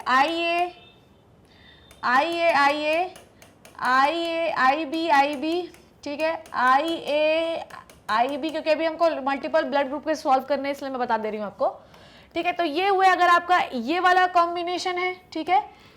अरे यार मेरी बात सुनो, आइए मतलब आइए, एक मम्मी से आया पापा से आया तो ए ब्लड ग्रुप, मम्मी से आया पापा से आया बी तो बी बनेगा, एक मम्मी से ए आ गया पापा से बी आ गया तो कोडोमिनेंस हो गया, तो जो है तो क्या बनेगा आपका ए भी बन जाएगा, एक कोडोमिनेंस कहलाता है ये, ठीक है ना। अब मेरी बात ध्यान से सुनना। अब एक पॉसिबल है आई और आई, अब ये वाला ब्लड ग्रुप ओ बनता है, अगर ये वाली कंडीशन हुई तो भी ब्लड ग्रुप ए बनेगा और अगर ये वाली कंडीशन हुई तो भी ब्लड ग्रुप बी बनेगा। क्लियर? ये याद रखिएगा आप लोग, ऐसे जीनोटाइप्स होते हैं, जिसको देखना है वो जाके लेक्चर मेरे लगा सकता है। नाउ अब ये बोल रहा है कि मम्मी का क्या था यार ब्लड ग्रुप, मम्मी का ब्लड ग्रुप था ए और पापा का बी, यही था ना, मम्मी का क्या था ए था, पापा का बी था, ठीक है। अब अगर मान लो ये कंडीशन लेते, ये वाली कंडीशन लेते और पापा के लगा देते ये वाली कंडीशन, चलो ये पहले ये करके देख लो। अब इसमें 13, 23, 14, 24 रूल लगाओ, IA, IB, ठीक है, और मतलब सारे यही बनते IA, IB, तो आपका ब्लड ग्रुप क्या आता है, बच्चे का ब्लड ग्रुप क्या हो जाता है, AB आ जाता है, सारे यही बनेंगे, तुम करके देख लेना, ठीक है। पर ये बोल रहा है कि बच्चे का ब्लड ग्रुप क्या बन गया है, O बन गया है यार, O बन गया है बच्चे का ब्लड ग्रुप। अब क्या करे बच्चा, तो बच्चा ऐसा नहीं कि उनका नहीं है, उन्हीं का बच्चा है, टेंशन ना लो। अब क्या करेंगे, अब आपके पास ये भी एक पॉसिबिलिटी है कि भैया मम्मी का ब्लड ग्रुप है, पापा का ब्लड ग्रुप ये हो सकता है, तो मम्मी का ब्लड ग्रुप ये वाला पॉसिबल जीनोटाइप हो सकते हैं और ये वाले पॉसिबल जीनोटाइप पापा के हो सकते हैं, ये भी तो हो सकता है। जब हम 13, 23, 14, 24 रूल लगाएंगे तो एक पॉसिबिलिटी ये है कि बच्चे का AB ब्लड ग्रुप बनेगा, एक पॉसिबिलिटी ये है कि बच्चे का ब्लड ग्रुप B बनेगा, एक पॉसिबिलिटी ये है कि बच्चे का ब्लड ग्रुप ए बनेगा, और लास्ट पॉसिबिलिटी है कि बच्चे का ब्लड ग्रुप ओ बनेगा। ठीक है, तो आ गया ये वाली पॉसिबिलिटी। तो अगर आपका ब्लड ग्रुप मम्मी का ये और पापा का इस प्रकार का होगा जीनोटाइप कॉम्बिनेशन, तो बच्चे का ब्लड ग्रुप ओ हो सकता है। समझ रहे हो ना बात को? We have basically a pair of gene for a character. हमेशा याद रखना, अगर आप कैपिटल टी तो टॉल, ऐसे ही we for every in each character we have one pair of gene. एक पेयर आता है पापा से, एक बार आता है तो मम्मी से। ठीक है, अगर पेयर ऐसे वाला आया तो बी ब्लड ग्रुप है, ऐसे वाला आया तो ए वाला है, ऐसा है तो बी, ऐसा है तो ए, ऐसा है तो ए बी, ऐसा है तो ओ। ठीक है, आई आई का मतलब ये होता है कि आरबीसी के ऊपर कोई एंटीजन नहीं है, इसलिए वो ओ ब्लड ग्रुप होता है। ठीक है, जिसको ज्यादा ब्लड ग्रुपिंग को डिटेल से पढ़ना वो मेरे लेक्चर लगा सकता है। कोडोमिनेंट मल्टीपल एलिज्म बहुत अच्छा। Codominance is the example of A B blood group. ठीक है, A B blood group is the example of codominance, याद रखना क्योंकि ये क्वेश्चन पूछा जा सकता है। ठीक है, अब क्या है, mother is homozygous for A blood group ना, मदर हेट्रोजाइगस है बेटा। मदर ये है, हेट्रोजाइगस है ना, होमोजाइगस होता तो ये होता है कैपिट आई ए। ठीक है, मदर क्या है, हेट्रोजाइगस है और पापा भी होमोजाइगस है, तो mother is heterozygous for A blood group and father is homozygous for B blood group ना। Mother and both father heterozygous, ये सही आंसर है। तो बोथ मम्मी एंड पापा हेट्रोजाइगस हैं, A and B blood group respectively. ठीक है, राइट आंसर इज सी, मैंने क्रॉस लगा के दिखाया। ABO blood grouping in the human beings are controlled by the gene I, बिल्कुल सही बात है, जीन आई से ही कंट्रोल होता है। Gene I has 3 alleles. ठीक है, ए हो सकता है, बी हो सकता है, आई। इसको एलील क्यों कहते हैं? क्योंकि सेम कैरेक्टर है ब्लड ग्रुप। ठीक है, और ये एक एलील है जो ए के लिए कोड कर रहा है, B allele B blood group के लिए, आई जो है ओ ब्लड ग्रुप के लिए। ठीक है, आई मतलब कि वो तो कुछ काम ही नहीं करता। Okay, since there are 3 different alleles और 6 पॉसिबल जीनोटाइप आर पॉसिबल। ठीक है, मतलब 6 जीनोटाइप है, तो कितने प्रकार के फिनोटाइप पॉसिबल है? देखो 6 प्रकार के जीनोटाइप कैसे आए जी? 6 प्रकार के genotype, 1 genotype, 2 genotype, 3 genotype, 4 genotype, 5 genotype, 6 genotype. पर आप मुझे बताओ इन 6 जीनोटाइप से फिनोटाइप कितने बनेंगे? समझो बात को रे, इन 6 जीनोटाइप से ब्लड ग्रुप 6 टाइप के बनते हैं क्या? ना ना ना ना ना, ब्लड ग्रुप ए बनेगा, ब्लड ग्रुप बी बनेगा, ब्लड ग्रुप ए बी बनेगा और ब्लड ग्रुप ओ बनेगा। भले ही आपके पास 6 जीनोटाइप है पर ब्लड ग्रुप आपके 4 ही बनेंगे। एक ही ब्लड ग्रुप के 2 डिफरेंट जीनोटाइप हो सकते हैं, जैसे ए और बी के लिए। ठीक है, क्लियर क्लियर क्लियर। तो आपके कितने होंगे बेटा? 4 होंगे फिनोटाइप, आपके ब्लड ग्रुप 4 ही होंगे, ए बी एंड ओ। ठीक है, नेक्स्ट क्वेश्चन डन है, इतना क्वेश्चन समझ में आ गया। Next question, a child has O, the father has group A and mother has group B। देखो ये क्वेश्चन पलट दिया है, पहले पूछा था मदर का A था, पापा का B था, तो यहाँ पर वही है कि बताओ फिर पापा का क्या होगा। अभी क्वेश्चन पलट दिया बेटा, अब पापा का A हो गया, मम्मी का B हो गया। पहले मम्मी का A था, पापा का B था, पर कहानी वही है। पापा का ब्लड ग्रुप क्या हो जाएगा? आई, और मम्मी का ब्लड ग्रुप हो जाएगा IBI। डन, कहाँ दिया हुआ है? Right answer is B. ठीक है, क्लियर क्लियर क्लियर बच्चों, ये हम लोग ऑलरेडी क्रॉस लगा चुके हैं, मतलब कोई टेंशन नहीं इसमें। ओके, नाउ अब आओ, inheritance of roan coat in the cattle. देखो क्या होता है, ध्यान से समझिए क्या होता है। देखो जब हम सपोज दैट मैं कौन सा इसमें लगाऊं, जब हम लोग एक ऐसे लगाती हूँ, एक ब्लैक डोमिनेंट गैया है। ठीक है, एक गैया है जो काला रंग की है और एक गैया है जो व्हाइट रंग की है। ठीक है, अब हमारे पास, हम लोगों के पास ये आया। ठीक है, ये वाला एक, ये पॉसिबिलिटी आई। अब ना तो बेटा ये ब्राउन है और ना ही ये ब्लैक है, ये है रोन कलर, रोन कोट कलर। समझते हो क्या होता है? एक काली गैया के ऊपर वाइट कलर के पैच, या एक ब्लैक गैया के ऊपर, एक वाइट गैया के ऊपर ब्लैक कलर के पैच। समझ में आई बात? ये पैच वाली गाय कैसे बनती है, समझ में आ रही बात? जब 2 डिफरेंट काउस के कलर वाले जीन, देखो मेरी बात, ए बी ब्लड ग्रुप भी इसी का एग्जाम्पल है। देखो अब आपको ये समझ में आना चाहिए कि ए, अगर ये पॉसिबल, पहले मैं ब्लड ग्रुप से समझाती हूँ, यहीं पे समझाती हूँ। देखो अगर आपके पास आई है तो कोई टेंशन ही नहीं है, आपका ए ब्लड ग्रुप। आई भी बना है तो भी कोई टेंशन नहीं। आई बना है, स्मॉल आई बना है, तो आई स्मॉल आई तो अपने आप को एक्सप्रेस नहीं कर पाएगा, तो भी बी ब्लड ग्रुप बनेगा। अगर आई ए स्मॉल आई बना है तो भी ए अपने आप को एक्सप्रेस नहीं कर पाएगा, ए ब्लड ग्रुप बनेगा। पर बात अगर मैं ए बी की करूं, कहां गया यार, ए बी, इस ब्लड ग्रुप की करूं, तो this is A B blood group जो है वो कोडोमिनेंस का ही एग्जाम्पल है।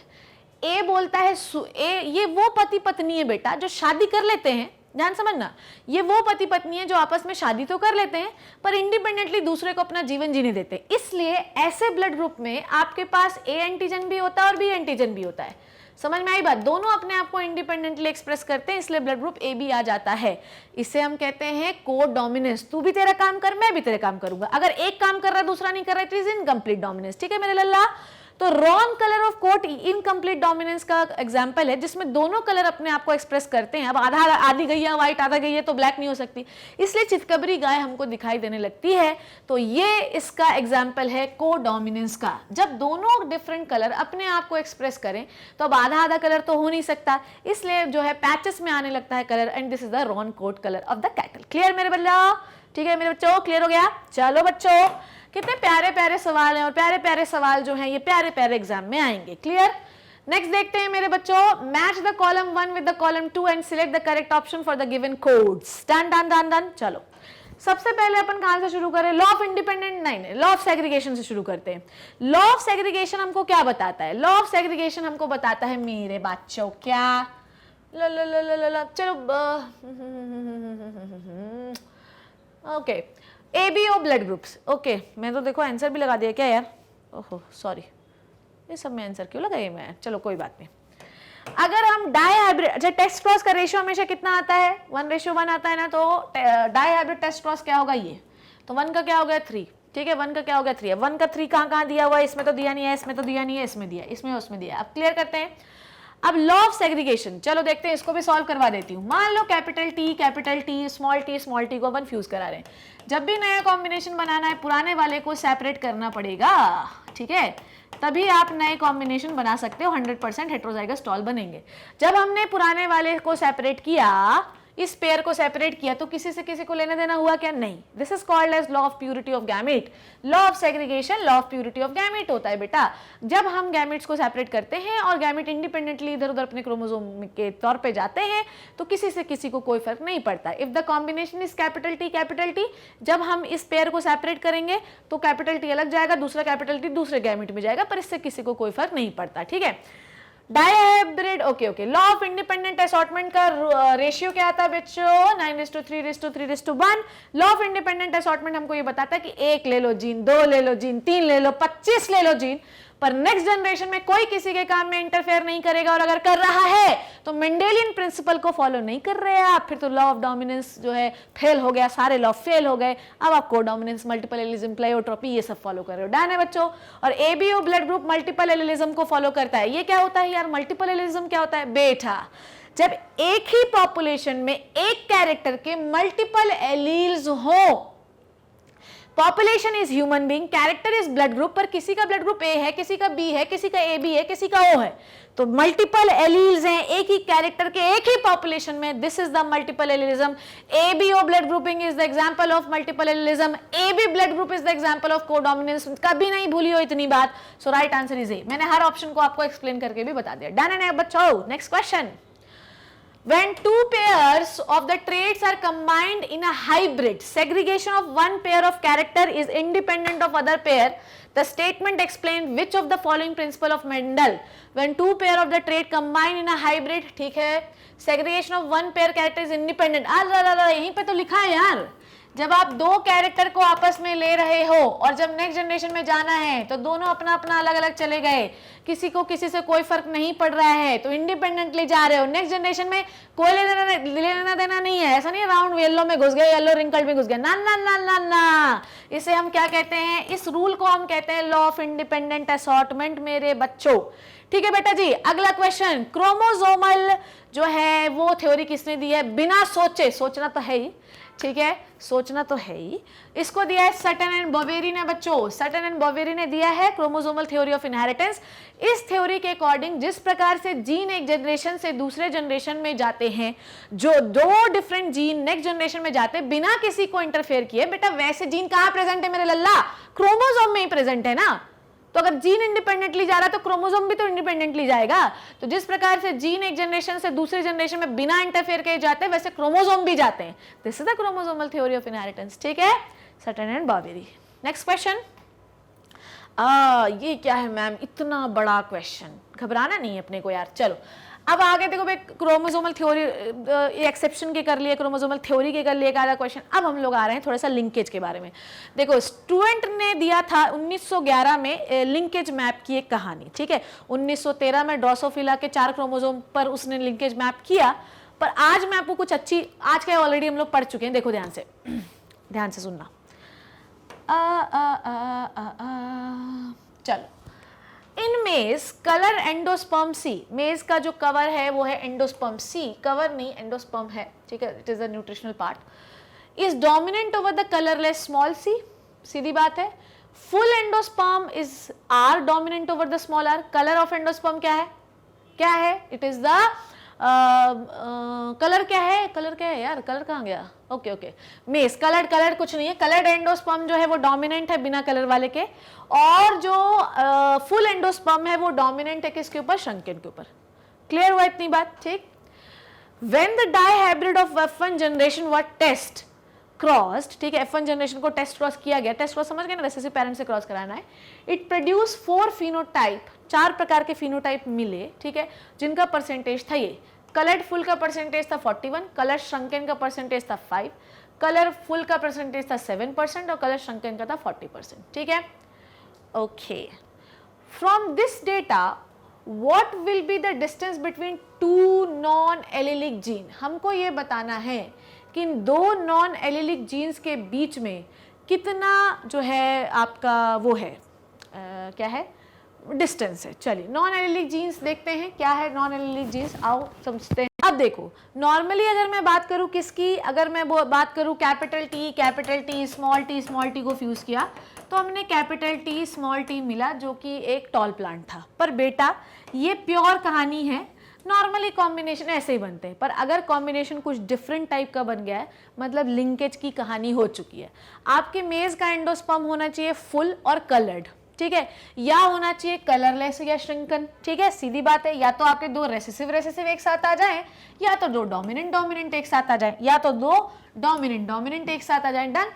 अब डोमिनेंट एक साथ आ गया तो कोई टेंशन ही नहीं है भैया। डोमिनेंट एक साथ कैसे आ गया कि मान लो कि मेज जो है उसका कलर्ड एंडोस्पर्म कैसा था, ये तो अपने को पता है ना, जो कलर्ड और फुल मतलब कि एक कैरेक्टर दूसरा डोमिनेंट कैरेक्टर, मतलब ये वो वाली कहानी है।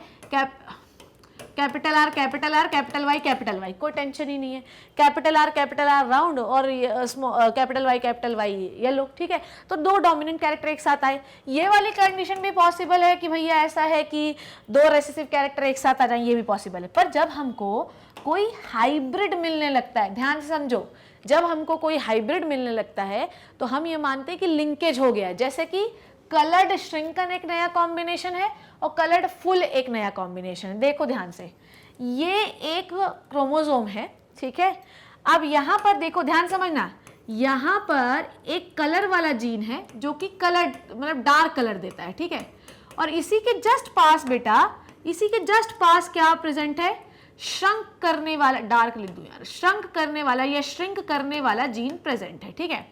अब ये जब नेक्स्ट जनरेशन में गए, ठीक है, हुआ क्या कि जब ये नेक्स्ट जनरेशन में गए तो ये अलग अलग हुए ही नहीं, ये एक साथ ही चले गए। अरे ये क्या हो गया, ये दोनों एक साथ ही चले गए। इसलिए अब आपका मेज का जो प्लांट है, जो एंडोस्पर्म है, वो कैसा दिखने लगा, कलर्ड या श्रंक, ठीक है, कलर्ड एंड श्रिंक। यहाँ भी ऐसी कहानी हुई कि कलरलेस वाला जीन एक साइड था और फुल उसके नीचे था, दोनों एक साथ उठ के चले गए। अब याद करिए, कलरलेस एंड श्रंकन जो है इसका परसेंटेज 5% है और कलरलेस एंड फुल का परसेंटेज है 7। इसका मतलब समझे कि भैया जो आपके दोनों जीन्स के बीच में जो दूरी थी वो थी 5 मैप यूनिट। ये याद रखना, ये आप डायरेक्टली याद रख लो। अगर किसी कैरेक्टर का 5% दिया हुआ है कि ये 5% है तो उनके बीच, 2 जीन्स के बीच की दूरी भी कितनी है, 5। कलरलेस फुल के बीच में अगर दिया हुआ है 7 तो उनके बीच की दूरी भी कितनी है, 7 मैप यूनिट। अब हमको ये बताना है कि 2 नॉन एलिलिक, ये 2 नॉन एलिलिक जीन्स हैं बेटा, ठीक है, 2 नॉन एलिलिक जीन्स के बीच में डिस्टेंस कितना है, ठीक है। तो याद रखना कि इस कॉम्बिनेशन में 5 है डिस्टेंस, 5 मैप यूनिट, और इसके में मान लो एग्जाम्पल के में एक कॉम्बिनेशन में 7। मैं मिटाती हूँ पहले फिर समझाती हूँ। देखो ध्यान से, 2 कॉम्बिनेशन है, एक है ये, यहाँ पर जीन किसका कैपिटल C और स्मॉल s, ठीक है, और ये एक है जिसमें है स्मॉल सी और भैया क्या है कैपिटल एस, ठीक है। इनके बीच में दूरी है बेटा 7 मैप यूनिट, ठीक है। परसेंटेज है मतलब उतनी डिस्टेंस भी है दोनों जीन्स के बीच में, कलरलेस और फुल के बीच में, और इनके बीच में 5। अब आपको ये बताना, ये नॉन एलिलिक है, ये नॉन एलिलिक है, दोनों को लेना देना नहीं एक दूसरे से, ठीक है। अब बताओ कि इन दोनों के बीच में डिस्टेंस कितना होगा, तो इसको बस आपको जोड़ देना है, 7 और 5 को जोड़ दो तो भैया 12 आ जाना है। क्लियर? ये दो मैंने डिफरेंट क्रोमोसोम में बनाए हैं, पर आप एक ही क्रोमोसोम में बना सकते हैं। जैसे कि यहीं पे बना लो, यहाँ पे बना लो, ये हो गया 5, तो अब इन दोनों को जोड़ो, 7 + 5, ये हो गई 12 मैप यूनिट। तो इन दोनों कॉम्बिनेशंस के बीच में दूरी है 12 मैप यूनिट, इस कॉम्बिनेशन के बीच में दूरी है 7 मैप यूनिट, इस कॉम्बिनेशन के बीच में है 5 मैप यूनिट। इस तरीके से निकालना आना चाहिए आपको। इस तरीके के क्वेश्चन आपके एग्जाम में पूछे जा सकते हैं, फिर मुझे मत बोलना कि मैडम बनते नहीं है, ठीक है। So right answer is 12 map unit, ठीक है। तो दोनों कॉम्बिनेशन देखो, कलर्ड श्रंकन एक ही क्रोमोसोम पे सारे हैं बेटा, मान लो, तो कलर्ड जीन और श्रंकन जीन के बीच में है 5 मैप यूनिट जगह, कलरलेस जीन और फुल एंडोस्पर्म के बीच में है 7 मैप यूनिट। इस कॉम्बिनेशन और इस कॉम्बिनेशन के बीच में टोटल दूरी कितनी होगी, 7 + 5 12 मैप यूनिट। डन। तो परसेंटेज मतलब distance. Clear? Now chromosome maps, genetic map सबसे पहले किसने प्रिपेयर किया था, ये याद रखना, स्ट्रूटवेंट ने किया था 1911 में। उन्होंने ड्रोसोफिला के 2 क्रोमोसोम पे डिस्टेंस मैप किया था, और फिर 1930 में 4 क्रोमोसोम पे। डन। स्ट्रूटवेंट याद रखना, मुझे एक्जैक्टली इसका प्रोनाउंसिएशन नहीं आ रहा है, पर आपको याद रखना है, ठीक है। नेक्स्ट क्वेश्चन देखते हैं। ये क्वेश्चन भी बड़े इंपॉर्टेंट होते हैं। हमको जीन्स की दूरी के आधार पर उनका अरेंजमेंट करना है, ठीक है। If the map distance between P, map distance का मतलब परसेंटेज भी वही होता है। जैसे मान लो कि अगर 4% लिखा है तो मतलब 4 मैप यूनिट डिस्टेंस है, सीधे याद रखना ये चीज, ठीक है। आपको निकालना नहीं बता रही हूँ, जिसको निकालना देखना है लेक्चर जाके देख लो। सो पी एंड क्यू के बीच में है 4 map unit distance, P and R के बीच में है 11 मैप यूनिट डिस्टेंस, और क्यू एंड आर के बीच में है 7 मैप यूनिट डिस्टेंस, ठीक है। तो बेटा हमेशा कम से ज्यादा की ओर लगाना। देखो ध्यान से, पी, क्यू और आर ये है। P और Q के बीच में कितना है, 4 मैप यूनिट है। P और R के बीच में टोटल कितना है, 11 है, ठीक है। और Q और R के बीच में है 7। तो कैसे लगाओगे, सीक्वेंस कैसे लगाओगे बेटा, यही सीक्वेंस होगा, यही सीक्वेंस होगा। P एंड Q के बीच में कम, Q और R के बीच में ज्यादा। So right answer is C, ठीक है। Right answer is C. यही देखो, सेम टू सेम मैंने ऐसे ही बनाया। P एंड Q के बीच में 4 है, Q एंड R के बीच में 7 है, दोनों को जोड़ दो। यही पिछले वाले क्वेश्चन में भी निकाला था। इस कॉम्बिनेशन के बीच में इतना है, इस कॉम्बिनेशन के बीच में इतना है, टोटल जोड़ दोगे तो आपको टोटल जो है डिस्टेंस निकल जाएगी। So right answer is C. Clear? Clear है ये वाला question? Next question, polygenic inheritance क्या होता है, ध्यान से सुनो। पॉलीजेनिक इनहेरिटेंस का मतलब आप समझो कि कैरेक्टर है, सपोज दैट मैं आपको एग्जांपल बता देती हूँ। आपके पास कैरेक्टर है skin colour, right, skin colour. अब कोई गारा है, कोई गोरा है, कोई काला है, आप लोगों को बहुत सारे टाइप के कलर मैंने बताए, कोई नीग्रो है, ठीक है, बहुत सारे टाइप के कलर मैंने आपको बताए थे। आप पॉलीजेनिक इनहेरिटेंस देखना जाके। कैरेक्टर है स्किन कलर, पर हर स्किन कलर को डिटरमाइन करने के लिए अपने पास एक अलग अलग टाइप के जीन्स होते हैं। If you have more dominant gene, आपको मैंने बताया था 3 कॉम्बिनेशन, ए बी सी और डी भी। अगर चारों जीन हैं आपके डोमिनेंट तो आपका कलर डार्क होगा। जैसे जैसे नंबर ऑफ डोमिनेंट जीन घटते जाएंगे आपका कलर लाइट होता जाएगा। अगर सारे रेसेसिव है तो आप एल्बिनो है, जिसको हम सूरजमुखी कहते हैं, उनके में मेलानिन पिगमेंट नहीं बनता। तो number of dominant gene is directly proportional to the synthesis of melanin. If you have more number of gene तो आपके में मेलानिन का सिंथेसिस ज्यादा होगा। अगर आपके में मेलानिन का सिंथेसिस ज्यादा होगा बेटा तो आपके स्किन का कलर जो है वो डार्क बनेगा। तो आपने देखा कि कॉम्बिनेशन, बहुत सारे जीन जो है आपके स्किन के कलर को डिटरमाइन कर रहे हैं। तो अगर एक ही कैरेक्टर को मल्टीपल जीन जो है डिटरमाइन करते हैं तो इसे हम कहते हैं कहाँ गया यार, कहाँ गया, इसे हम कहते हैं polygenic inheritance. So many genes govern a single character, बहुत सारे जीन स्किन कलर को डिटरमाइन कर रहे हैं। Right answer is this, polygenic inheritance. अब इसी का जस्ट लोग इसमें कंफ्यूज हो जाते हैं। देखो, एक कैरेक्टर के लिए मल्टीपल जीन होना और एक जीन की वजह से मल्टीपल इफेक्ट्स होना, ये दोनों अलग अलग चीजें बोल रही हूँ, ध्यान समझना। एक कैरेक्टर के लिए मल्टीपल जीन होना, it is the polygenic inheritance, पर एक ही जीन की वजह से मल्टीपल इफेक्ट होना, इट इज द प्लायोट्रॉफी। कहाँ गया, इट इज द प्लायोट्रॉफी। जैसे मैं आपको लास्ट क्लास में मैंने आपको पढ़ाया था, फिनाइल एलानिन हाइड्रोक्सिलेज अगर ना बने तो आपको होता है phenyl ketone urea. Phenyl ketone urea अगर हो जाए तो आपकी बॉडी में फिनाइल एलानिन टायरोसिन में कन्वर्ट नहीं हो पाता। टायरोसिन बनाने के लिए, टायरोसिन क्या क्या काम करता है, मिलानिन पिगमेंट बनाता है, एड्रेनलिन हार्मोन बनाता है, थायरोक्सिन बनाता है, डोपामाइन बनाता है, बहुत सारी चीजें करता है। तो आपकी बॉडी में डीपिगमेंटेशन हो जाएगा, मेंटल रिटार्डेशन हो जाएगा, बीएमआर गड़बड़ हो जाएगा। तो आपने देखा कि भैया एक जीन भी अगर गड़बड़ हो गया तो आपके बॉडी के मल्टीपल इफेक्ट्स खत्म हो जाते हैं। तो एक जीन जो है मल्टीपल इफेक्ट को कंट्रोल कर रहा है कि नहीं कर रहा है, तो एक जीन के जब मल्टीपल इफेक्ट हो it is called as pleiotropic. समझ में आई बात? तो one gene with multiple phenotypic effect it is called as pleiotropy. If one character govern by the multiple genes this is the polygenic inheritance. Clear है बच्चों? Right answer is C. Clear clear clear. हमने each and every point cover किया आपके NCERT का। Next अब आ जाओ sex determination. हमने तो कोडोमिनेंस भी कर लिया, मल्टीपल एलिज्म, सब चीज कंप्लीट किया है, सब प्रकार के क्वेश्चन लेके आई हूं मैं आपके लिए। चलो सेक्स डिटर्मिनेशन जो है बताइए, अगर फीमेल जो है हमारी कैसी है, ह्यूमन बीइंग का सेक्स डिटर्मिनेशन कैसा है? फीमेल जो होती है होमोगैमेटिक होती है क्योंकि इसमें दो गैमेट सिमिलर हैं, और मेल हेट्रोगैमेटिक होता है। अब आपको देखना है क्या है। तो फीमेल कैसी है होमोगैमेटिक, XX। फीमेल कैसी होती है? XX, जो कि होमोगैमेटिक है। सीधा सवाल था। नेक्स्ट सेक्स डिटर्मिनेशन का क्वेश्चन है शायद तक एक्सो टाइप सेक्स डिटर्मिनेशन। ठीक है, एक्सो टाइप का सेक्स डिटर्मिनेशन जो है it is the example of क्या? ध्यान से सुनिए। It is the male heterogamety, female heterogamety, male homogamety या बोथ बी एंड सी। चलिए बताइए क्या होता है XO type and XY type. देखो ध्यान से क्या बोल रही हूं मैं। यहां पर होता यह है कि यहां पर फीमेल के पास एक X क्रोमोसोम नहीं होता, ठीक है, और मेल के पास ये क्रोमोसोम होता है। तो इसमें आपको मेल हेट्रोगैमेटी दिखाई दे रही है, इट इज XO, ठीक है। तो इसमें आपको मेल हेट्रोगैमेटी दिखाई दे रही है, so right answer is male heterogamety A. Okay, right है बच्चों, राइट है ना, होमोगैमेटी नहीं, हेट्रोगैमेटी ए। ठीक है, अब आते हैं, अच्छा वो किसका एग्जाम्पल होता है? सम इंसेक्ट वगैरह का एग्जाम्पल वो है। ठीक है, बर्ड्स में होता है ZZZW टाइप का। देखो इंसेक्ट्स में, ह्यूमंस में मेल हेट्रोगैमेटी होती है, ठीक है, पर जो आपके वो होते हैं बर्ड्स होते हैं उनके में मेल होमोगैमेटी होती है। उसमें ZZ जो है ये मेल है और ZW जो है वो है फीमेल। ठीक है, इंसेक्ट्स में, ह्यूमंस में मेल होता है सेक्स डिटरमाइनिंग फैक्टर, पर जो बर्ड्स होती हैं उसके में फीमेल होती है सेक्स डिटरमाइनिंग फैक्टर। इसलिए जो बर्ड्स होती हैं उसमें मेल्स को सुंदर बनाया जाता है और फीमेल को थोड़ा गड़बड़ भी बनाया जाए। ठीक है, सो आपको बताना है इसका क्या है, ZZZW कौन है इसमें बर्ड बताओ। ठीक है, so peacock, right answer is peacock. So right answer is peacock, it is not cockroach. Okay, peacock.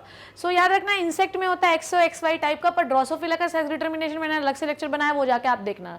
Drosophila को XX XY टाइप का सेक्स डिटरमिनेशन देते हैं, पर ड्रोसोफिला में कैसे होता है उसकी कहानी अलग है, आप जाओ और उसमें देखो मेरे लेक्चर्स में, सेक्स डिटरमिनेशन इन ड्रोसोफिला आपको मिल जाएगा। चलो नेक्स्ट क्वेश्चन देखते हैं, विच of the following will not result in variation among the siblings. चलिए बताइए क्या होता है, कौन सा रिजल्ट नहीं है? सिबलिंग्स बनती हैं, आपको पता है कि एक जैसी जो है दिखाई दे भी सकती हैं, नहीं भी दिखाई दे सकती हैं, पर हमको ये बताना है कि कौन सा रिजल्ट जो होता है वो सिबलिंग्स भाई बहनों में दिखाई नहीं देगा। ठीक है, म्यूटेशन दिख सकता है, कोई टेंशन नहीं है। ठीक है, क्रॉसिंग ओवर तो होगा ही, तभी दो डिफरेंट टाइप के बच्चे, सिबलिंग मतलब भाई बहन यार, भाई बहन जो आप एग्जैक्टली सिमिलर नहीं दिखते, यहाँ पे ट्विंस की बात नहीं हो रही है, सिबलिंग्स की बात हो रही है। ठीक है, तो इंडिपेंडेंट असॉर्टमेंट तो होगा ही, जीन इंडिपेंडेंटली कैरी करेंगे, क्रॉसिंग ओवर होगा ही, तभी माँ बाप के दो क्रोमोसोम मिक्स होंगे, लिंकेज नहीं होता है। ठीक है, लिंकेज नहीं होता है। ठीक है, तो वेरिएशन का कारण दो will not result in variation among the sibling. ठीक है, विच of the following will not result in variation among sibling, कौन सा रिजल्ट नहीं है वेरिएशन का, क्योंकि लिंकेज होगा तो सेम कैरेक्टर आ जाएंगे, तो कोई आपका जो वेरिएशन होगा वो हो ही नहीं पाएगा। So right answer is this. ठीक है, अब आते हैं हम लोग पेडिग्री पे। So we have solved the Mendelian exception, Mendelian principle, chromosomal theory of inheritance, sex determination, ये सारी चीजें। अब हम लोग बात करने वाले हैं कुछ पेडिग्री एनालिसिस की। चलिए देखते हैं क्या है। पेडिग्री पहचानना तो आपको आता ही है। सबसे पहले आपको क्या देखना है मेरे बच्चों, सबसे पहले आपको देखना है कि जनरेशन तो स्किप नहीं हो रही है, यहाँ पर स्किप हो रही है, तो सबसे पहली बात ये रेसेसिव है। ठीक है, अब आप देखो कि अगर सेक्स लिंक्ड है तो कोई ना कोई पैटर्न बन रहा होगा, लड़की से लड़का और लड़का से लड़की। ठीक है, यहाँ लड़की जो है डोमिनेंट होगा, अच्छा डोमिनेंट होगा तो उसमें पेरेंट को बीमार होना जरूरी, तभी बच्चा बीमार होगा। रेसेसिव में पेरेंट नहीं बीमार होगा तो भी बच्चा बीमार हो सकता है, पढ़ चुके हम लोग। ठीक है, आपको दिख रहा है कि कोई पैटर्न लड़की से लड़का तो ठीक है, पर लड़के से लड़का आ गया तो ये गलत है, कोई पैटर्न नहीं है। तो ये क्या है, ऑटोजोमल ऑटोजोमल रेसेसिव पेडिग्री है, ठीक है, कहीं दिया है क्या, इट इज रेसेसिव ऑटोजोमल, ठीक है, right answer is D, recessive and autosomal pedigree है। डन है बच्चों, ठीक। नेक्स्ट क्वेश्चन, नेक्स्ट भी पेडिग्री का क्वेश्चन है, जनरेशन स्किप हो रही है क्या, जी हाँ, जनरेशन स्किप हो रही है, कोई टेंशन नहीं है, जनरेशन स्किप हो रही है। कोई पैटर्न दिख रहा है कि लड़की से लड़के में आएगा, नहीं, यहाँ पे कोई पैटर्न भी नहीं दिख रहा है आपको, तो ये भी एक क्या है, अच्छा यहाँ पर आपको देखना है, अगर मान लो यहाँ पर आपको बताना है कि पेरेंट होमोजाइगस है हेटेरोजाइगस है, अगर ये कंडीशन होती, ठीक है, अगर ये कंडीशन होती तो सारे हमको ऐसे ही मिलते, सारे हमको यही वाले मिलते, ठीक है, अगर हमको ये सारे मिलते तो बीमारी किसी को भी नहीं होती। अगर देखो ये पेडिग्री है रेसेसिव, सबसे पहली बात ये पेडिग्री क्या है, रेसेसिव, जनरेशन जो है नॉन इफेक्टेड पेरेंट्स के इफेक्टेड चिल्ड्रन है, मतलब ये रेसेसिव है। और रेसेसिव पेरेंट जो है, ये रेसेसिव बच्चा कब बीमार होता है, जब दो रेसेसिव जीन एक साथ हो। यहाँ पर अगर आपने ये कॉम्बिनेशन लिया तो आपके चारों जो है वो हेटेरोजाइगस बनेंगे, हेटेरोजाइगस डोमिनेंट, तो भैया बीमारी किसी को नहीं होगी। पर अगर आपने, बच्चों ध्यान समझना, अगर आपने ये वाला कॉम्बिनेशन लिया है, अगर आपने ये वाला कॉम्बिनेशन लिया कैपिटल ए स्मॉल ए, तो आपके पास ये पॉसिबिलिटी होती है कि आपके स्मॉल ए बन जाए और आपका बच्चा बीमार हो जाए। पढ़ा है ना आप लोगों ने, दो हेटेरोजाइगस जो है डोमिनेंट्स को अपन मिलाते हैं तो जो है प्रोजेनी एक तो बीमार बनती ही बनती है। तो ये क्या होगा, parents are heterozygous, parents are homozygous dominant ना, पेरेंट्स आर होमोजाइगस रेसेसिव ना, पेरेंट्स आर हेटेरोजाइगस, ठीक है, पेरेंट्स कैसे हैं, हेटेरोजाइगस है। क्लियर। नेक्स्ट पेडिग्री कहते हैं क्या है, The study the pedigree chart of a family showing the inheritance of myotonic dystrophy, जिसमें डिस्ट्रोफिन प्रोटीन नहीं बन पाता, जिससे मस्कुलर कॉन्ट्रैक्शन इंपेयर्ड हो जाता है। जनरेशन, अच्छा अब आपको इसमें बताना है कि डोमिनेंट है कि रेसेसिव है। सबसे पहली बात ये है डोमिनेंट, क्योंकि जनरेशन इसमें स्किप नहीं हो रही है। क्लियर, ये है डोमिनेंट। अब आपको ये बताना है कि कहीं आपको कोई पैटर्न दिखता हुआ दिखाई दे रहा है, लड़की से लड़का और लड़के से लड़की, पर यहाँ पे लड़की भी तो बीमार हुई, ठीक है, लड़की भी बीमार हुई, ठीक है, तो यहाँ पर कोई पैटर्न आपको नहीं दिखाई दे रहा है। साथ में अगर प्रोपोर्शन देखो 1 2 3 4 बच्चा है, तो जिसमें दो बीमार है दो बीमार नहीं है। जब इक्वल प्रोपोर्शन में आपको बच्चे मिले, मतलब दो बीमार नहीं है, तो ये ऑटोजोमल है। क्या है बच्चों, ऑटोजोमल। तो यहाँ से आपके दो क्वेश्चन बने कि मस्कुलर डिस्ट्रॉफी कौन सी बीमारी है, it is the autosomal, dominant है रेसेसिव है, डोमिनेंट है। Clear, so it is the dominant autosomal, right answer is this. ठीक है, आपको पेडिग्री मैंने बहुत सारे सॉल्व करवाए, वो ऑटोजोमल डोमिनेंट, ना ना ना ना, रेसेसिव नहीं है, रेसेसिव होता है जनरेशन स्किप होती, राइट आंसर इज सी, उसको चेक ठीक कर लेना। अब आइए नेक्स्ट क्रॉस क्या बोल रहा है, अ कलर ब्लाइंड मैन, एक कलर ब्लाइंड मैन ने शादी की एक हीमोफीलिया वुमेन से, मतलब ये तो सोने पे सुहागा ही है, मतलब एक कैरियर हीमोफीलिया वुमेन से और एक कलर ब्लाइंड मैन की शादी हो गई। चलो प्यार में रहे होंगे, दोनों हो गई। अब इसमें अपन को 13 23 14 24 रूल लगाना है। पहले का तीसरे से जब आप फ्यूज करेंगे तो क्या बनेगा, XCX, ठीक है, फिर दूसरे का तीसरे से फ्यूज करेंगे तो XY, पहले का चौथे से करेंगे तो XH, ठीक है, और दूसरे का चौथे से करेंगे तो ये, ठीक है। अब आपको ये बताना है, एक सेकेंड, पहले का तीसरे से तो ये, दूसरे का तीसरे से तो ये, पहले का चौथे से तो ये, दूसरे का चौथे से, एक सेकेंड, दूसरे का चौथे से तो ये, ठीक है, ध्यान से फिर से देख लेती हूँ नहीं तो गड़बड़ जाएगा।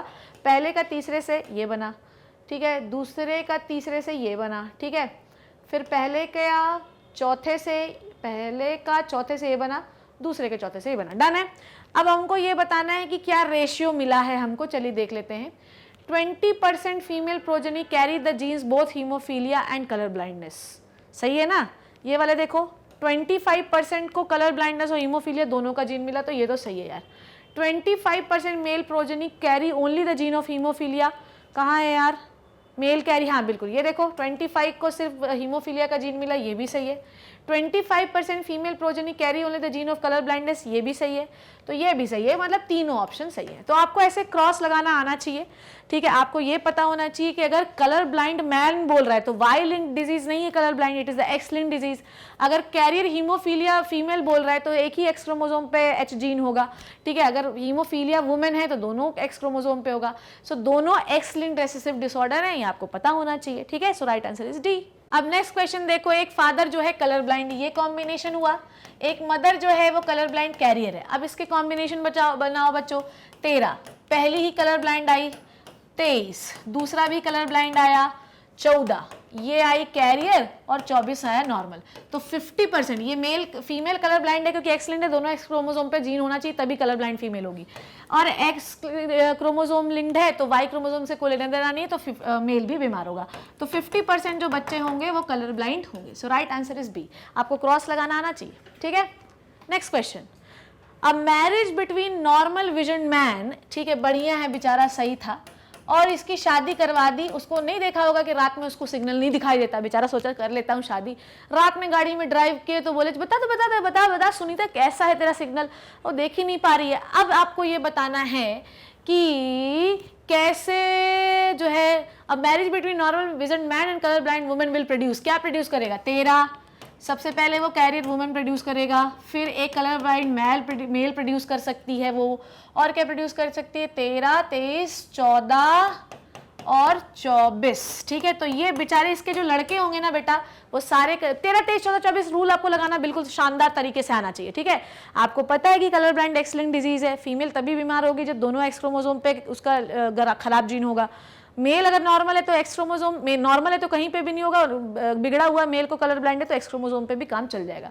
तो बेटा उसके जो कलर ब्लाइंड सन्स है, हाँ ये देखो, ना ना ना ना ना ना रुको देखने दो, मुझे फिर से क्रॉस करने दो। 13, ठीक है, 23, 14, 24, ठीक है। तो यहाँ पर क्या होगा?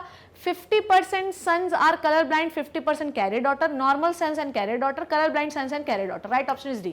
सारे सन बीमार हैं और सारी डॉटर कैरियर है, मतलब इन्हें तो जिंदगी जंड कर दी। Okay, next question, if all the sons of a couple are colour blind, सारे सन कपल जो है कलर ब्लाइंड हो तो क्या होगा? बताओ मुझे, कैसे सारे सन कपल कलर ब्लाइंड आएंगे? देखो देखो ये वाला क्रॉस लगाया है। जब फीमेल आपकी इस कंडीशन में हो, मतलब फीमेल अगर कलर ब्लाइंड होगी तो सारे लड़के कलर ब्लाइंड होंगे, याद रखना, इसी क्वेश्चन से लिंक था। अगर mother homozygous, if mother is homozygous and father is colour blind, if the mother is homozygous father is normal, if mother is homozygous and colour blind, अगर मदर होमोजाइगस मतलब XX, okay, और दोनों के ऊपर colour blind का gene है तो सारे लड़के बीमार होंगे। ये पिछला वाला क्रॉस ही है। क्लियर है बच्चों? So right answer is A. Next question देखें क्या है। If the daughter of colour blind marries, ध्यान से सुनो, if the daughter of colour blind marries another colour blind, ठीक है, okay, then possibility of the first daughter would be, ठीक है। देखो ध्यान से, अगर किसी कलर ब्लाइंड की डॉटर, ठीक, ने शादी की किसी दूसरे कलर ब्लाइंड से तो क्या पॉसिबिलिटी है? आओ समझते हैं बेटा। चलो बेटा, अब देखो इसमें क्या है, ये बोल रहा है daughter of colour blind marriage, मतलब अगर किसी कलर ब्लाइंड की शादी, मतलब नॉर्मली हम ये मानते हैं कि मेल होता है कलर ब्लाइंड, और इसकी लड़की जो है वो कलर ब्लाइंड, मान लो इसकी शादी पहली जनरेशन की बात कर रहे हैं, किसी लड़की नॉर्मल लड़की से हुई। 13, 23, 14, 24 लगाइए। 13, 23, 14, 24। तो आपने क्या देखा कि फर्स्ट जनरेशन में लड़की जो है वो कैरियर बनी। मैं बोल रही हूँ, ये क्वेश्चन पढ़ो, एक कलर ब्लाइंड मेल की शादी से एक लड़की बनी जो कि कैरियर है। ध्यान समझना है, daughter of a colour blind, daughter, she is the daughter, ये डॉटर ऑफ कलर ब्लाइंड है। कैसी बनी है? सारी कैरियर बनी है। डन। हमारे पास जो लड़की आई है वो है डॉटर और वो कैरियर है कलर ब्लाइंड के लिए, ठीक है। क्रिस क्रॉस इनहेरिटेंस है बेटा, लड़के से लड़की और लड़के से लड़के। ओके, अब इसकी शादी एक कलर ब्लाइंड मेल से ही करवा दी गया। अरे जिंदगी तो एकदम बिल्कुल बर्बाद हो गई, ठीक है। तो क्या पॉसिबिलिटी बनेगी? देखो 13, 23, 23, 13, 23, 14, 24 ये बनी। तो अब आपको बताना है कि the daughter of colour blind marries another colour blind man, ठीक है। तो अनदर कलर ब्लाइंड 13, ठीक है, 23, 14 और 24, ठीक है, सही बना है। अब आपको बनाना है कि first daughter to be colour blind is, कितनी परसेंटेज आपको दिख रही है? डॉटर की बात करो, डॉटर की बात करो, डॉटर की, लड़कों को छोड़ो, कितने परसेंट डॉटर आपको कलर ब्लाइंड दिख रही है? 50% कलर ब्लाइंड दिख रही है और 50% कैरियर दिख रही है। अब तुम इतनी मूर्खता करोगे, मुझे पता है, तुम टोटल पॉपुलेशन में देखोगे अरे 25% बन रही कलर ब्लाइंड। बेटा वो पूछ रहा है कि possibility of first daughter to be colour blind, daughter में बताओ कि पहली डॉटर कितनी पॉसिबिलिटी की कलर ब्लाइंड बनेगी। लड़का छोड़ो, तो 50% ये पॉसिबिलिटी है कि डॉटर कलर ब्लाइंड बनेगी। क्लियर? आपको ऐसे क्रॉस लगाना, दिमाग लगाना, अकल लगाना आना चाहिए। तुम टोटल पॉपुलेशन में तुरंत 25 पे क्लिक करोगे, हाँ 25 ही होगा ना। तुमसे डॉटर में पूछ रहा है कि पहली डॉटर की कितनी पॉसिबिलिटी, 50%, ठीक है? क्लियर? चलो अब देखो, red green colour blindness is a sex linked trait, ये बिल्कुल सही बात है। इसमें हमको ये बताना कौन सा स्टेटमेंट सही नहीं है। ये ज्यादातर मेल्स को होती है, सही है ना, सेक्स लिंक्ड रिसेसिव डिसऑर्डर ज्यादातर मेल्स को होते हैं। होमोजाइगस रिसेसिव कंडीशन जरूरी है मेल फीमेल में के लिए ताकि वो कलर ब्लाइंड हो, ये भी सही है। Mails can be A carrier of trait, ना ना ना ना, यहीं पे गलत मिल गया, अगला स्टेटमेंट पढ़ने की जरूरत ही नहीं है। मेल्स जो होते हैं वो कभी भी कैरियर नहीं होते, फीमेल होती है carrier of the disease. Done? Next question, क्योंकि अगर मेल ऐसा हुआ बेटा तो मेल तो बीमार है ना, और ये एक्स लिंक डिजीज है तो भैया एक्स लिंक पे डिजीज का जीन होगा, और अगर मेल में एक्स क्रोमोसोम पे डिजीज का जीन आ गया तो भैया आप बीमार हो। Next, which of the following is not the example of recessive autosomal disease? Recessive autosomal disease का कौन सा एग्जाम्पल नहीं? Colour blindness, recessive autosomal, colour blindness, ना ना ना ना, यहाँ पे तो देखो थैलेसीमिया, ये तो बिल्कुल सही है, ये दोनों रेसेसिव ऑटोसोमल है, पर यहाँ पर कुछ गड़बड़ है बेटा। यहाँ पर कलर ब्लाइंडनेस और हीमोफीलिया दोनों जो है रेसेसिव ऑटोसोमल नहीं, दोनों सेक्स लिंक्ड है। तो ये क्वेश्चन में कलर ब्लाइंडनेस हटा के कोई और लिख दो, जैसे कि सिकल सेल एनीमिया लिख दो, SCA लिख दो, तब सही है, ठीक है? नहीं तो दोनों ही सेक्स लिंक्ड थे ना, एक्स लिंक्ड रेसेसिव डिसऑर्डर है, ठीक?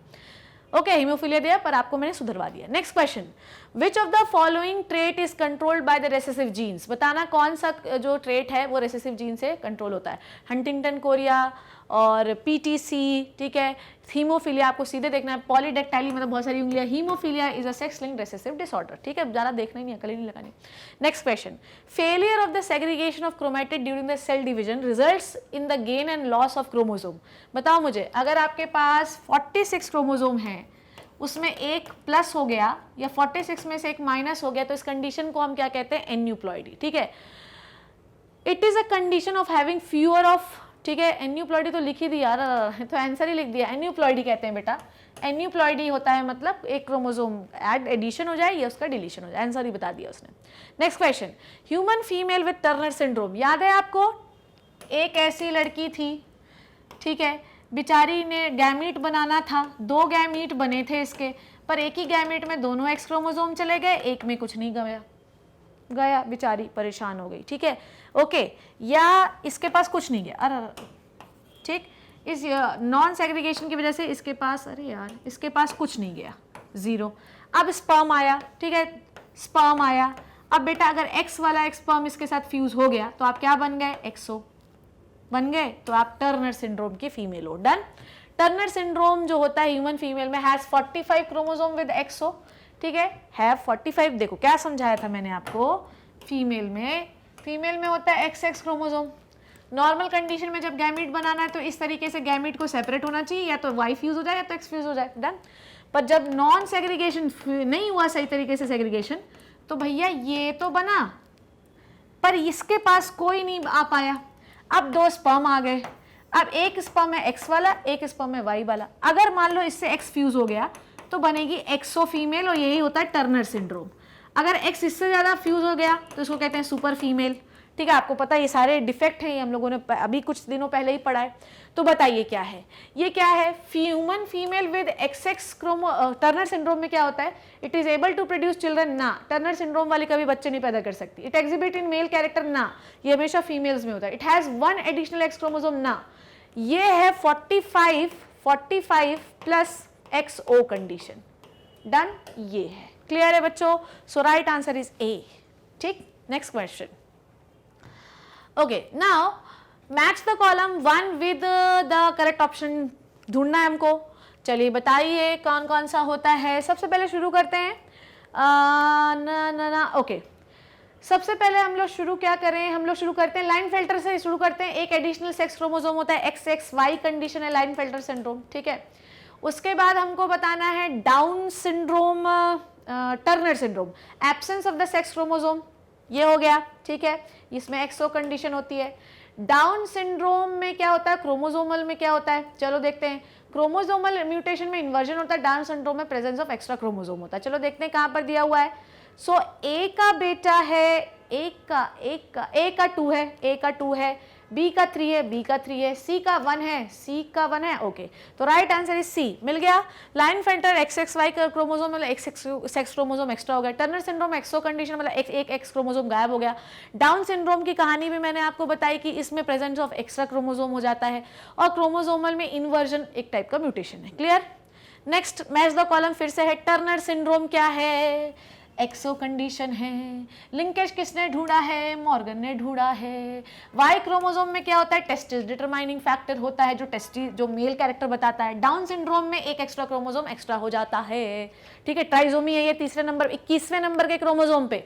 याद है ना यार, 21वें नंबर पे क्रोमोसोम बढ़ गया है डाउन सिंड्रोम में। ठीक है, चलो बच्चों देखते हैं कि इसका आंसर क्या होगा। पहले का दूसरा, पहले का दूसरा, दूसरा दूसरा दूसरा, दूसरे का तीसरा, पहले का दूसरा, दूसरे का तीसरा, पहले का दूसरा, दूसरे का तीसरा। Right answer is D. ठीक है, ऐसे सॉल्व करते हैं दन क्वेश्चंस। ठीक है, अब आओ बेटा कुछ असर्शन रीजंस कर लेते हैं अपन लोग। ध्यान से देखिए असर्शन रीजन क्या बोल रहा है। At F2 stage is monohybrid cross. एक एक शब्द हम लोगों ने पढ़ लिया, मतलब मैंने तुम्हारे हर एक एक टॉपिक के सवाल करवा दिए हैं, उसके बाद भी अगर ना बने तो फिर मैं क्या कर सकती हूँ बेटा। ठीक है, at F2 stage is monohybrid cross, both parental trait are expressed in the proportion of 3:1। ये बिल्कुल सही बात है, मिला था ना हमें, 3 टॉल मिले थे और 1 डॉर्फ मिला था। The contrasting parental parental trait shows the blending। आपको पता होना चाहिए कि मेंडल के मोनोहाइब्रिड रूल के अकॉर्डिंग कभी भी कैरेक्टर ब्लेंड नहीं होते। So reason is right but the assertion is right but the reason is wrong। right answer is C। right answer is C है बेटा। ठीक है, C है, C है। ओके, नेक्स्ट क्वेश्चन देखते हैं। Codominance allele lack the dominant recessive relationship. बिल्कुल सही बात है। कोडोमिनेंट में ऐसा एक डोमिनेंट एक रेसेसिव ऐसा नहीं होता। कोडोमिनेंट मतलब पति पत्नी का वो रिश्ता है जिसमें दोनों खुश रहते हैं और जीवन यापन करते हैं, मतलब दोनों खुश हैं। This is called as codominance. दोनों खुश हैं। ठीक है, आप लोगों ने किसका पढ़ा? ABO ब्लड ग्रुपिंग पढ़ा। इसका एग्जांपल रीजन पढ़ते हैं। कोडोमिनेंट शो द इनके, ये क्या है? कोडोमिनेंस मतलब दोनों डोमिनेंट, इनकम्प्लीट डोमिनेंस थोड़ी शो करता है। तो assertion is right, reason is wrong. Right answer is C मेरे लल्ला। नेक्स्ट क्वेश्चन देखते हैं। The pink colored flower appear in F1 generation of plant Mirabilis jarapa। बिल्कुल सही बात है, कोई टेंशन नहीं है। This is observed due to the epistatic suppression of white color alleles on one of the parental alleles on red color। ना ये तो इनकम्प्लीट डोमिनेंस था ना, एपिस्टैसिस तो था ही नहीं। इसका भी आंसर क्या है बेटा? सी। ठीक, असर्शन इज, जो जब भी आपको पिंक कलर मिलेगी इट इज इनकम्प्लीट डोमिनेंस। ठीक है, तो ये क्या है? Assertion is right, reason is wrong. Next question देखते हैं। ABO blood group system provide a good example of multiple alleles. पढ़ा है ना आप लोगों ने?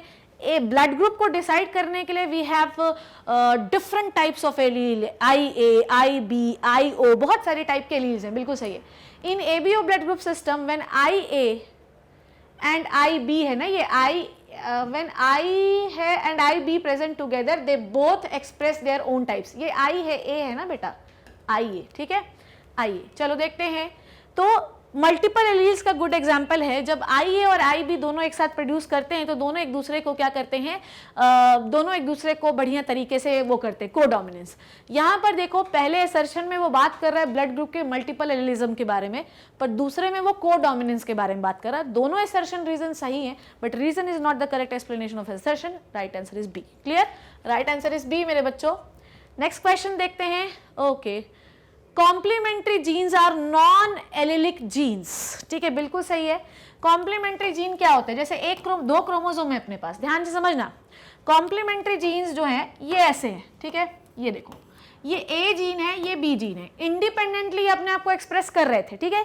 पर जैसे ही नॉन एलिलिक जीन है, इनको कोई मतलब नहीं, ये अलग जीन है, ये दूसरा अलग। नॉन एलिलिक का मतलब ये एक ही कैरेक्टर के लिए नहीं है, ठीक है, ये अलग कलर कोड कर रहा है, ये अलग कलर कोड कर रहा है, मतलब कुछ और ही कहानी है। पर जब ये एक साथ आएंगे तो एक नया ही ट्रेट बनाएंगे, ठीक है। पर ध्यान से समझना, यहां पर this is the non allelic interaction, पर कॉम्प्लीमेंट्री जीन का इंट्रैक्शन के ऊपर produce a new complementary trait, ये बिल्कुल सही बात है। जैसे मान लो दो व्हाइट फ्लावर के बीच में इसका 9:7 आता है, इसका कॉम्प्लीमेंट्री इंट्रैक्शन का जो रेशियो होता है। जब दो व्हाइट फ्लावर के बीच में हम लोगों ने इंट्रैक्शन करवाया, वैसे तो दोनों व्हाइट व्हाइट बना रहे थे, पर जैसे ही हम लोगों ने इनको मिक्स किया, इसका एग्जैक्टली मुझे फ्लावर का नाम याद नहीं आ रहा है, इसको जब हमने मिक्स किया तो अपन को पर्पल कलर के फ्लावर मिल गए, कुछ डिफरेंट कलर का ही फ्लावर मिल गया। तो इसका मतलब ये है कि कॉम्प्लीमेंट्री जीन जब अलग अलग होते हैं तो ये अपने आप काम करते, कोई टेंशन नहीं, डोमिनेंट होके, पर जैसे ये अपने साथ आते हैं ये इंटरैक्ट करने लगते हैं और एक नया ही ट्रेट बना लेते हैं। तो ऊपर वो नॉन एलिलिक जीन्स वीन्स के बारे में बात कर रहा है, नीचे वो एक नए जो है ट्रेट बना रहे हैं उसके बारे में बात कर रहा है। सो बेटा इसका आंसर क्या होगा? B. Assertion is not the मतलब assertion is right, reason is right, पर रीजन परफेक्टली उसको कॉम्प्लीमेंट्री जीन में यहाँ पर एग्जाम्पल वगैरह देता। जैसे मान लो यहाँ पर ऐसा असर्शन देता कि भैया ये दो फ्लावर हैं, ये इसका कलर दे रहे हैं, ये इसलिए दे रहे हैं क्योंकि इनके बीच में इंट्रैक्शन हो रहा है। ऊपर वो एक नॉन एलिलिक जीन के बारे में बात कर रहा है, नीचे वो इंट्रैक्शन के बारे में बात कर रहा है। सो नीचे reason is not the correct explanation of assertion. अगर ऊपर भी वो उसी क्रॉस के बारे में बात कर रहा होता, नीचे उसी के रिजल्ट के बारे में बात कर रहा होता, देन इट इज करेक्ट, ए होता। Quantitative inheritance is polygenic inheritance, बिल्कुल सही बात है। आप लोगों को मैंने स्किन के कलर का पढ़ाया था कि नहीं पढ़ाया था? मैंने स्किन के कलर में आपको क्या बताया था? मैंने स्किन के कलर में आपको ये बताया कि जो स्किन का कलर होता है नॉर्मली कैसा होता है, we have different types of skin का कलर, राइट? तो हमारे पास मल्टीपल जीन्स होते हैं। If you have all the dominant gene, आपका कलर होगा निग्रो। जैसे जैसे जो है डोमिनेंट जीन की कमी होती जाएगी, आपका कलर फेयर होता जाएगा। कई इंडिविजुअल ऐसे भी होते हैं जिनके पास स्किन का एक भी कलर डोमिनेंट नहीं होता, तो मेलानिन पिगमेंट ही नहीं बनता, तो वो एल्बिनो हो जाते हैं।